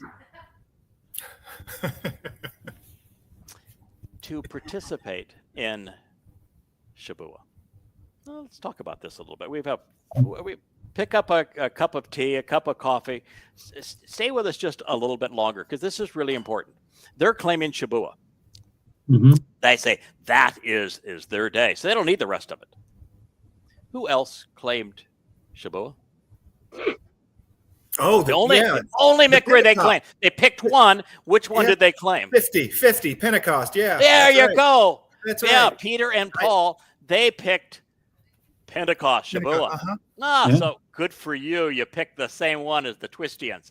And how did they go about claiming that it was theirs? They said the Holy Spirit came upon them. They even had their Jebus tell the world, I'm gonna return on this day with the Holy Spirit mom now. And then what they did is they misappropriated. I don't think is quite as bad as this new hive. They happen to misappropriate Yoel, which doesn't speak of anything related to Shabuah. Mm-hmm. It's end time prophecy. And beautiful, boy. I mean, stunning what Yoel has to say that's useful to us. So you picked the Christian myth, and you picked the second person of the Christian Trinity to enable you on this myth. But guess what you forgot? You know, all along I have credited Dode with Shabuah and myself with Towrah. I've done that since our mission began, and I was chosen on Towrah in 2001 to do this. And you know something? I've always been right. Yeah. Shabuah is because of Dode. Because Dode fulfilled Pesach, Matzah, and Bakodim, we can Shabuah. And the only reason we can Shabuah is because Dode fulfilled Pesach, Matzah, and Bakodim. He is the enabler for Shabuah. All I am for Shabuah is I help to cultivate what he has done so that the heresy is pulled away, that the seeds have a chance to grow in the light, and we can have some real standing grain. What we can have is some men like yourselves and this leadership council that we now have. Men that have backbone, standing grain. That's my role. That's my only role. I'm the tour guide that says, hey, let's go on this ride. It's the ride of a lifetime. You ain't kidding. I don't play a role other than telling you about it because Dode's already done all the lifting for Shabuah. But beyond that, for you to participate in Pesach, what is required? A lamb. Oh, yes. Yeah. No, you missed it. Okay. I'm happy that you missed it because that gives me a chance to teach. And, you know, you've read the material over and over again. And so for me to still be able to teach, I'm feeling like, well, yep, the old guy, he's still got some merit. So you're going to keep him. They're going to keep him around another week or so. Right. Okay. To participate in Pesach, if you're a Gur, a foreigner, what you have to do is be living among Jerusalem. Jews. You have to be living around Israelites and Yehudim with God's people. You have to be among them. So to claim that Shabuah is your harvest because you're a Goy, knowing that Teruah is just for Jews, you forgot that detail. Yep. That you can't participate in Pesach unless you are living with Israel. You know, the whole Numbers 12 thing, which we were going to also do tonight, but we're going to get back to.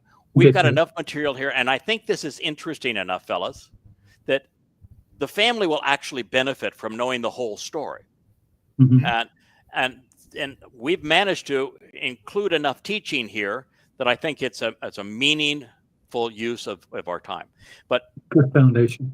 What you will find is that you cannot participate in Pesach unless you are if you're a Gur, unless you are sojourning with and you are living among Israelites. So if you look at Numbers 12, what's the problem with Numbers 12? Moshe, who was a Jew, married a non-Jew, a Gur. And so all little Jewish women there, they were picking on her. Pick. And they used it as the way to get at Moshe so they could claim, oh, we speak for God too. So when I got my divorce, which now appears inspired.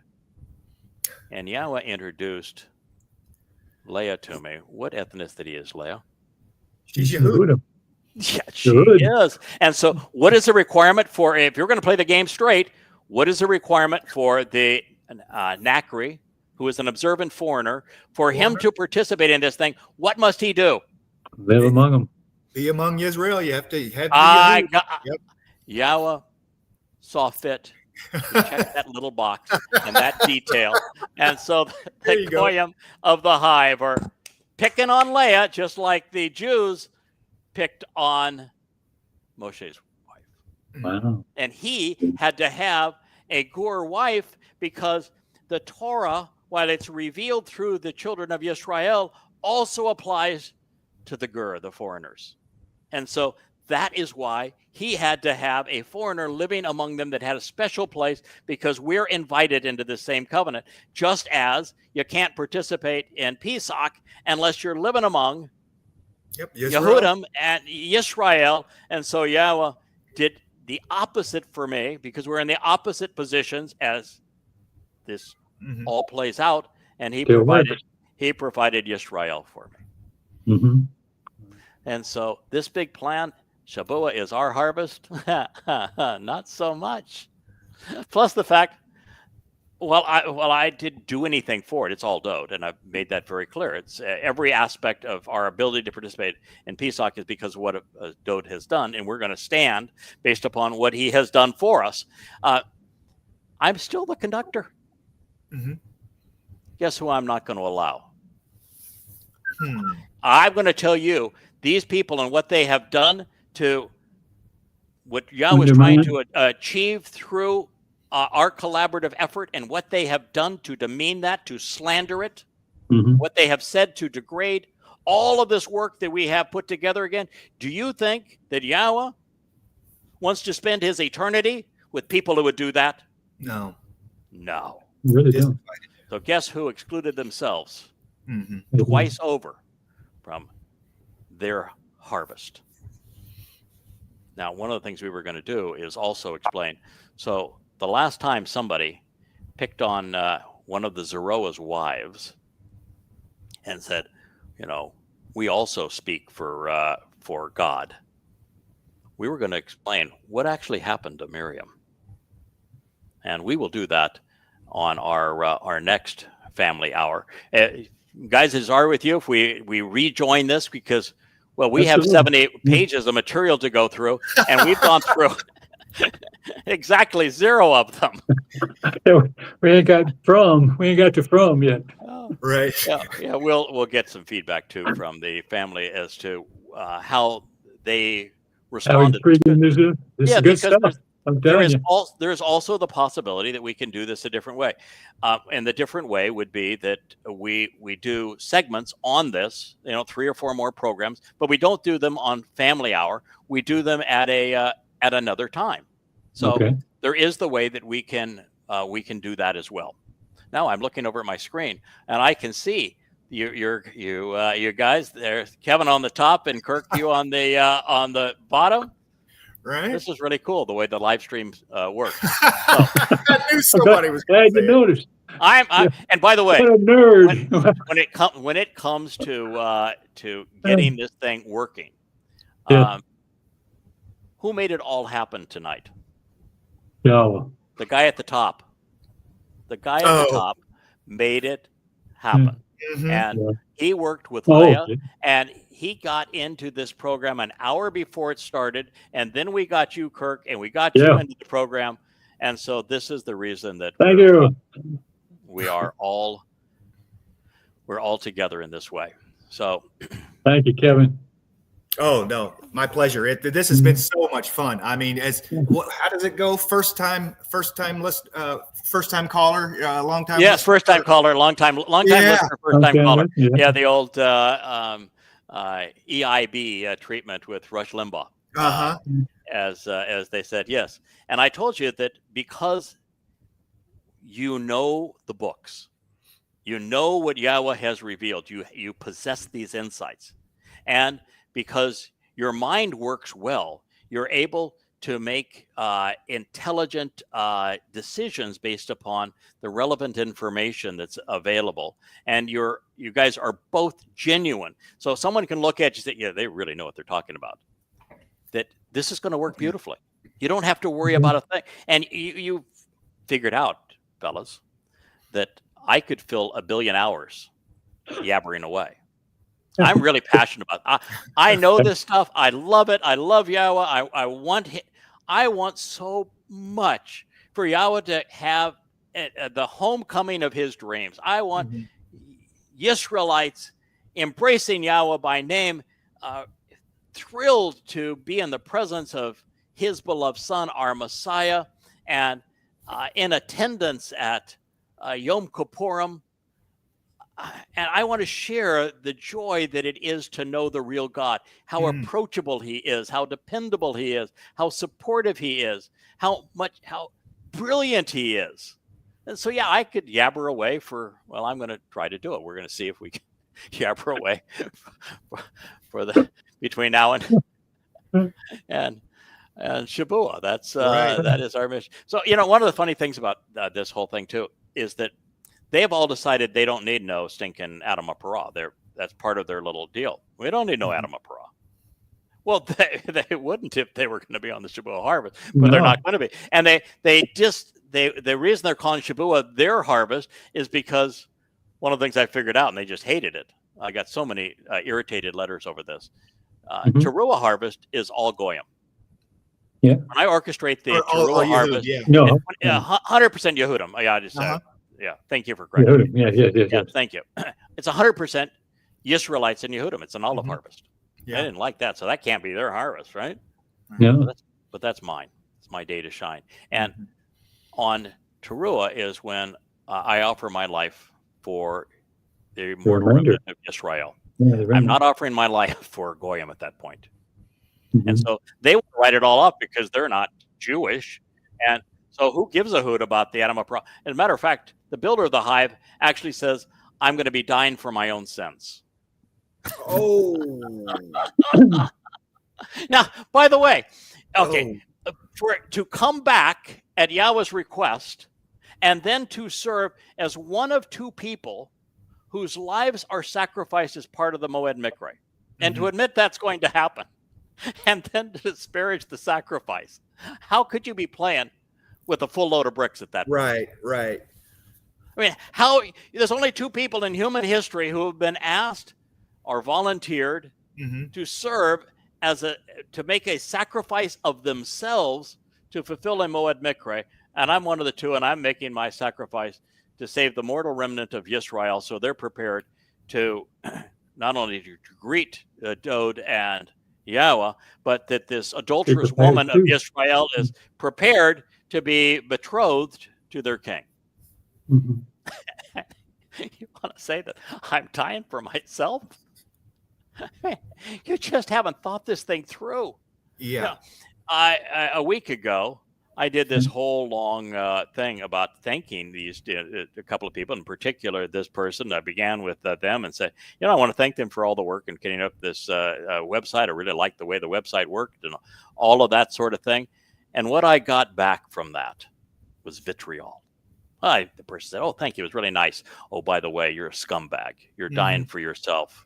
You are selfish. What you're doing now is building your own private fan club. All you want around you is people that will tell you you're wonderful. I would never form a relationship with you now based upon what I know. And on it went. And then they had the audacity to say, well, we've gone off and we have our new little spiritual mom group. And, oh, by the way, we're leaving you to be part of this spiritual mom group. And we don't like you anymore because we think you're going to speak out against the spiritual mom group. And we don't appreciate the fact that you told us that there's no spiritual mom in the 8th Mizmor. So we think you're disgusting. And they then would go so far as to say that, you translated every verse of the Quran and you translated every verse of Ezekiel, but you didn't translate every verse of the Torah. That's really weird. Don't you want to know what God actually said? Instead, you're translating the verses of not God. Hey, tell me, you went and made a big deal about my meeting with God, where we made a deal and he said, you do this and I'll do that. And we had this agreement. What did he ask me to do? Yeah. First thing, condemn Islam. That's where Right. we're starting. Why to, and so when I went and asked Yahowah after 10:7, I said, oh gosh, I know that Prophet of Doom is the answer. And the last thing I haven't rewritten it. Oh man, I don't want to go back there. That is really miserable. I didn't want to read such a scum. God, no. And so I went to Yahowah and said, "Can I take a pass on this? I really don't want to do this." And I'm sorry, Yahowah and our relationship. Yahowah has a sense of humor, and it was just really simple. I've taken care of you. Now take care of my people. Yeah. Oh, pierce me. And so what did I do?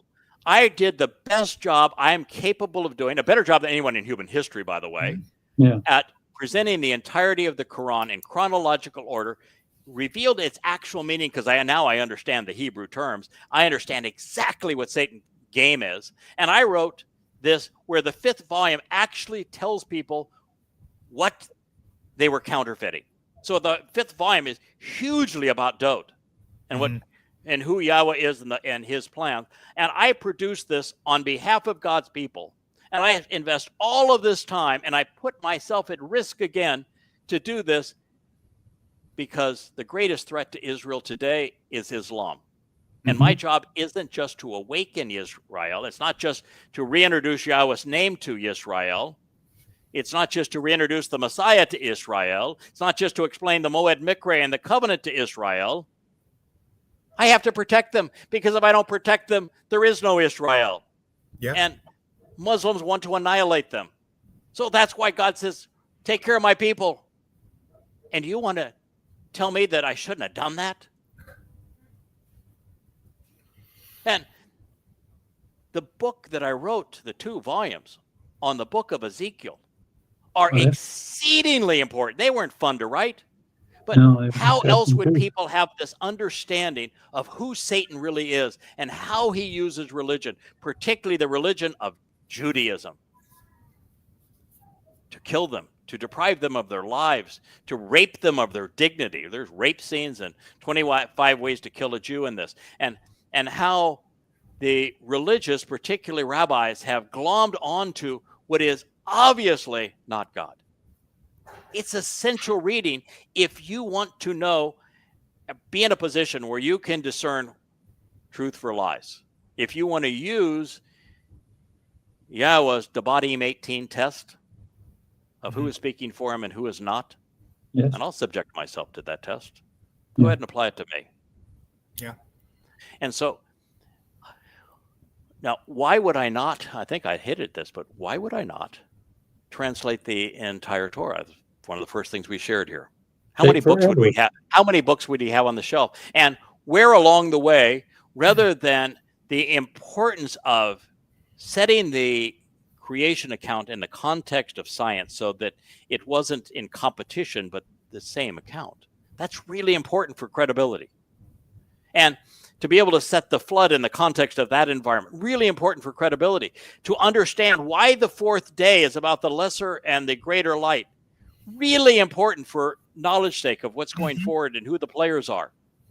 Yeah. Really important for you to know that after the flood and the whole purpose of the flood and how Yahowah told us it would be from a deep upwelling of seawater. And then I find the Berkel crater, and exactly as Yahowah said it was going to happen, it happened through that region. And then to find out the reason he wanted to do it was because the people were Hamas. And the prophecies and the profound insights that come from that. And then to devote, I've got 3 volumes devoted just to the formation of the covenant. And then I've got 3 volumes just on the Moed Mikre and Bereshit. There's 3 enormous volumes just on the Moed Mikre. Yes. And then volumes on the timeline that's derived from it. And already the bookshelf is so intimidating that people don't even know where to start. And so what was going to happen if I wrote more translations out of the Torah? And oh, by the way, fellas, since they're saying I'm not translating the Torah enough, and if you look, most of the Torah is translated. But what are the last 3 chapters that I've translated? The last 3 that have been translated. The last 3 chapters that I have translated. Let me help. Yeah. Psalms. Numbers 19. Oh, yeah. Numbers Okay. 5. Numbers 12. Where are you going to find those 3 chapters? Drum roll, please. Torah. Yeah. I mean, come on. Well, yeah, it's the journey. It's the journey, absolutely.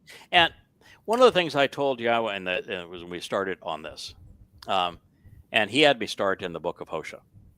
And so that was the first book that I translated, because Yahowah wanted to put it all into context. And Hosea is kind of the book that does that. It talks about how the relation fell apart because Jews chose to be religious, and how that led to the separation.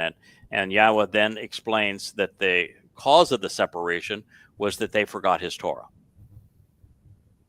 And so it told me where to go to help to reacquaint Israel with the God they had written out of their lives. And then it goes forward to tell us how the reunion is going to take place. And so it's a wonderful place to start. And that's where we started. And then we went both directions from there. This Terry H., he's going to complain that I translated the first, he says 19, it was actually 18, chapters of Yeshayah in their entirety. But, why would you stop there? What a dunderhead decision that is. Don't you think that somebody wants more of the Torah than our Yeshayah than that? So I went through and I said, "Oh, okay. Since you've mentioned it here, yes, I translated all of chapters 1 through 18, and I translated parts of 22. I translated 24 through 30. I translated 38. I translated 40 through 45. I translated 49 through 63 and wrote commentaries on all of those. And I also translated 65 and 66. You know what that is? That's 60 of the 66 chapters. Right. I can't wait to go back and do the other 6. But it's only 90%. Only 90%. Yes. Why didn't you do the rest? Right? Yeah. Why didn't you do the rest? Boy, you are really a scumbag. What a Can't you get up earlier? Oh God, yeah. Why are you sleeping? Oh yeah. Then he writes that, now I all of my life I have studied the Debar of Yahowah and Truth and Spirit, and I know the difference between those two. Thank you for telling us exactly who you are. No, you study the word of Yahowah based upon what he actually said, and you try to figure out what he actually said, and you communicate it in an intelligent way, and then you go the next step and you try to understand it. God does not do a spiritual download of insights. I'm sorry. And I can assure you the Spirit ain't helping you one iota. I brought that up to him and he didn't call me an a-hole. But what the heck. So we'll go through his derogatory letter because of the fact that he posted it everywhere. He's the person that brought my attention to the fact that they were trying to denounce Yahweh's Choder, his Bashar, his Kol voice, and therefore forestall the mission, which is to make the homecoming possible. Homecoming isn't possible. Our planet is destroyed, and Yahowah is really upset, and everything falls apart and fails. God doesn't like that. That's not what he's looking for. And you're going to go and demean the person that's trying to make that happen, that God chose to make that happen. Probably a really bad idea. And this is not exactly the sharpest tool in the shed that is doing this, but evil. And then what you find is that every one of them had the same talking points over and over again. Can I say one quick thing? Mm-hmm. Can I say one quick thing? Without you, I would not have known about the Moed Mikra. I would not have known Yahweh's name. I wouldn't have known the mitzvah or the benefits of the mitzvah, as well as the terms and conditions. I wouldn't have understood really how to use the Dead Sea Scrolls. I wouldn't know how to translate. I wouldn't have known anything about pictographs. Neither would they. They don't know anything that didn't come from you that was right. Correct. So cut it out. Just cut it out. My advice for them is to go dark. Now, they took down their sites a couple of nights ago. They went dark, but they didn't go dark because they were having an Aaron moment and said, boy, we were really stupid. We ought to stop this before we end up sending our own selves to Sheol. This is really stupid. Let's stop. Aaron said that, and Yahweh did not punish him. Yeah. Now, Miriam didn't even yap after Yahweh said, what you did was flat out evil, and I'm going to be exceedingly raw as I tell you what's going to happen to you. And she was never forgiven, because when you read into and I had it laid out here for us to actually go into, you go into our last mention in Devarim, and it is really bad. I was talking about divorce and about plagues and about disease and about sending people away. And Moshe says, well, the example of that, Miriam. And so to go there is so devastating, not only for your soul, and then to lure good people into your hive and to treat them like they were somebody for you to manipulate for your own satisfaction, and do this to try to cripple Yahweh's effort through me because you want to speak for him too, Spirit Mom. It's so repulsive, so utterly selfish, that my advice was just go dark. And maybe over time we'll forget about this, and you won't be condemned to that very, very dark place. That was my advice. And a couple nights ago, they went dark, and Leo came in and to me, and after, because she's a night owl, so she'll work way into the night, and I think she was even talking to you on the phone at the time, Kevin.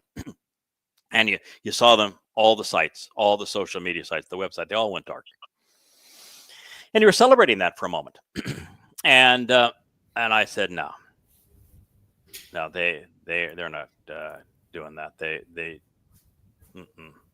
what they're doing is they're purging their site of me and my translations, because I told them, don't do that.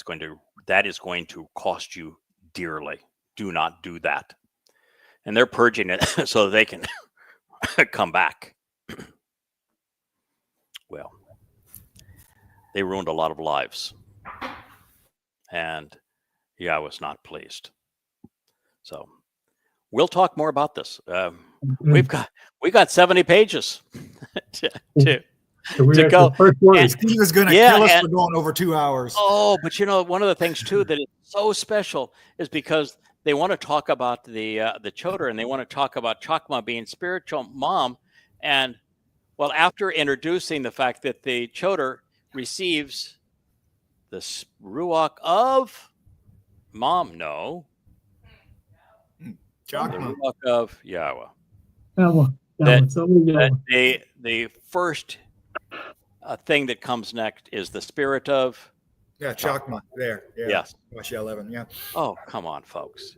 You just can't be this naive. You just didn't think your scheme through. This is mutiny by Mutt and Jeff. God. I'm old enough to know that. Oh. And plus you're mutinying against God by claiming that you're working for a spirit mom. Oh my God. Deluded. Oh, it's so sad. And that's why we have to talk about it, because they didn't just do this to themselves. If they did this to themselves and they hid in a hole, no one would care. I'm sorry, you just walked away. We knew you win. Obviously we were wrong. Goodbye. No big deal. But that's not what they did. They promoted. And recruited. And then they recruited, and then they manipulated, and then they attacked, and they demeaned. So, no. Sorry. So we'll be back. We'll be back at this. Gentlemen, we'll talk about how we proceed. We'll get some response from our listeners if we do this again in Family Hour. I think it's been fun. And what happens in this next one, we go through all the story of the Towrah, because it's really an interesting story. And we learn what God had to say about that. And then we're going to go back to Numbers 12, because it is so amazing how every nuance of that story, every word that's in that story is a perfect fit. Fit for this, yeah. Just experience it. And it's amazing to see God turn a story into a prophecy. And when, I asked God, so how'd you like me to handle it? And he says, why are you asking me that question? I wrote the whole script for you. Right. I told you exactly what to say and what to do. Oh, and I said, yeah, halfway between where you were and where in your last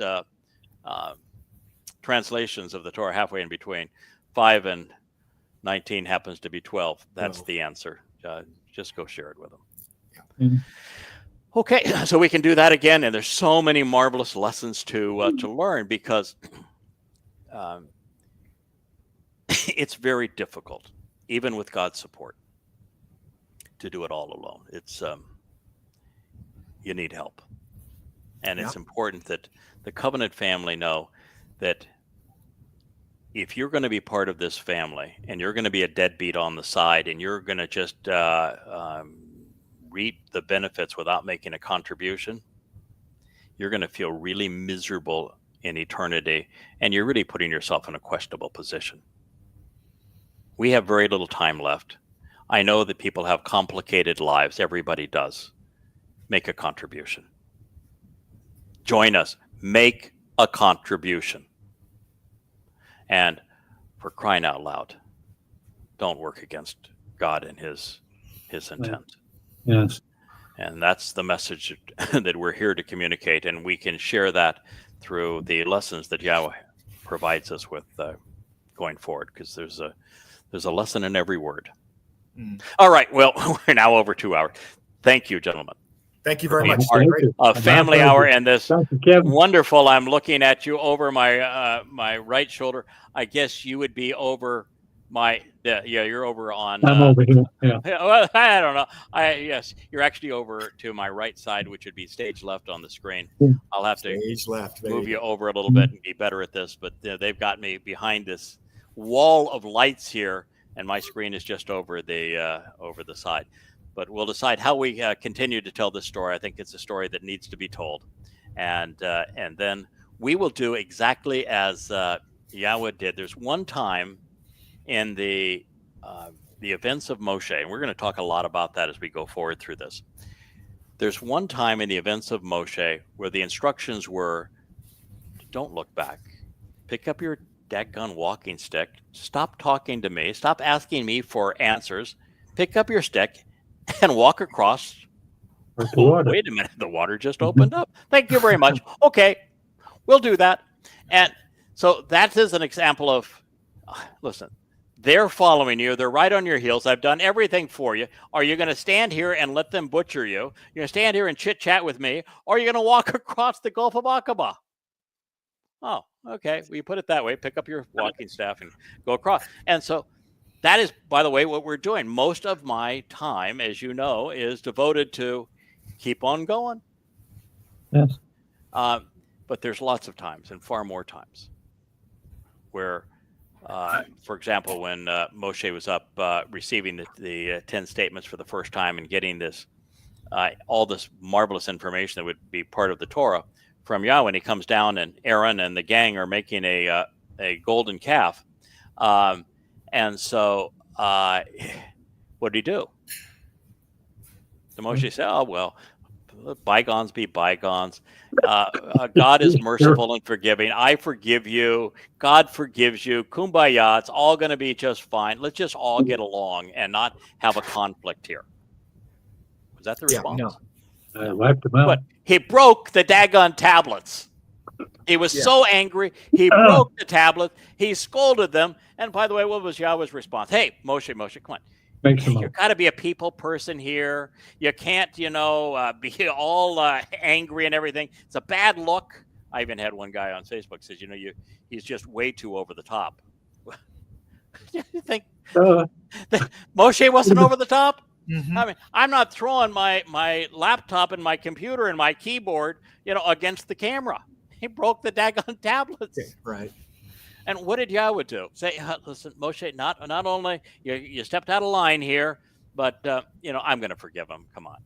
No, Yahweh. The line in the sand. Yahweh killed him. He had the earth swallow them. Into the pit. Into the pit. Mm-hmm. Yeah.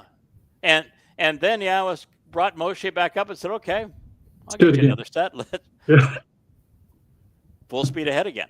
And incident after incident after incident we'll examine what happens when you run up against naysayers, when you run up against those who are working against Yahweh's interests. How does Yahweh respond when people work against his interests and demean? And that happened all the time. And they demeaned his chosen implement through whom he was communicating his message. We'll talk about that. And you can decide whether or not what we're doing here conforms with what Yahweh's instruction is all about. All right. So thank you, gentlemen, for participating. Shabbat Shalom. Wonderful use of Family Hour. It's been so much more fun and I think informative, to do this collectively as a family. We look forward to being with you. We'll be with you again tomorrow. We'll do a marvelous vlog again tomorrow. And we thank you for listening. Thank you for inviting us into your home. Thank you for listening to Yahweh tell you his story, for him to reintroduce himself to you, for him to share the marvelous contributions that his son has made. We wish you a wonderful Shabbat. Good night. May Yah bless. Yeah. Shabbat.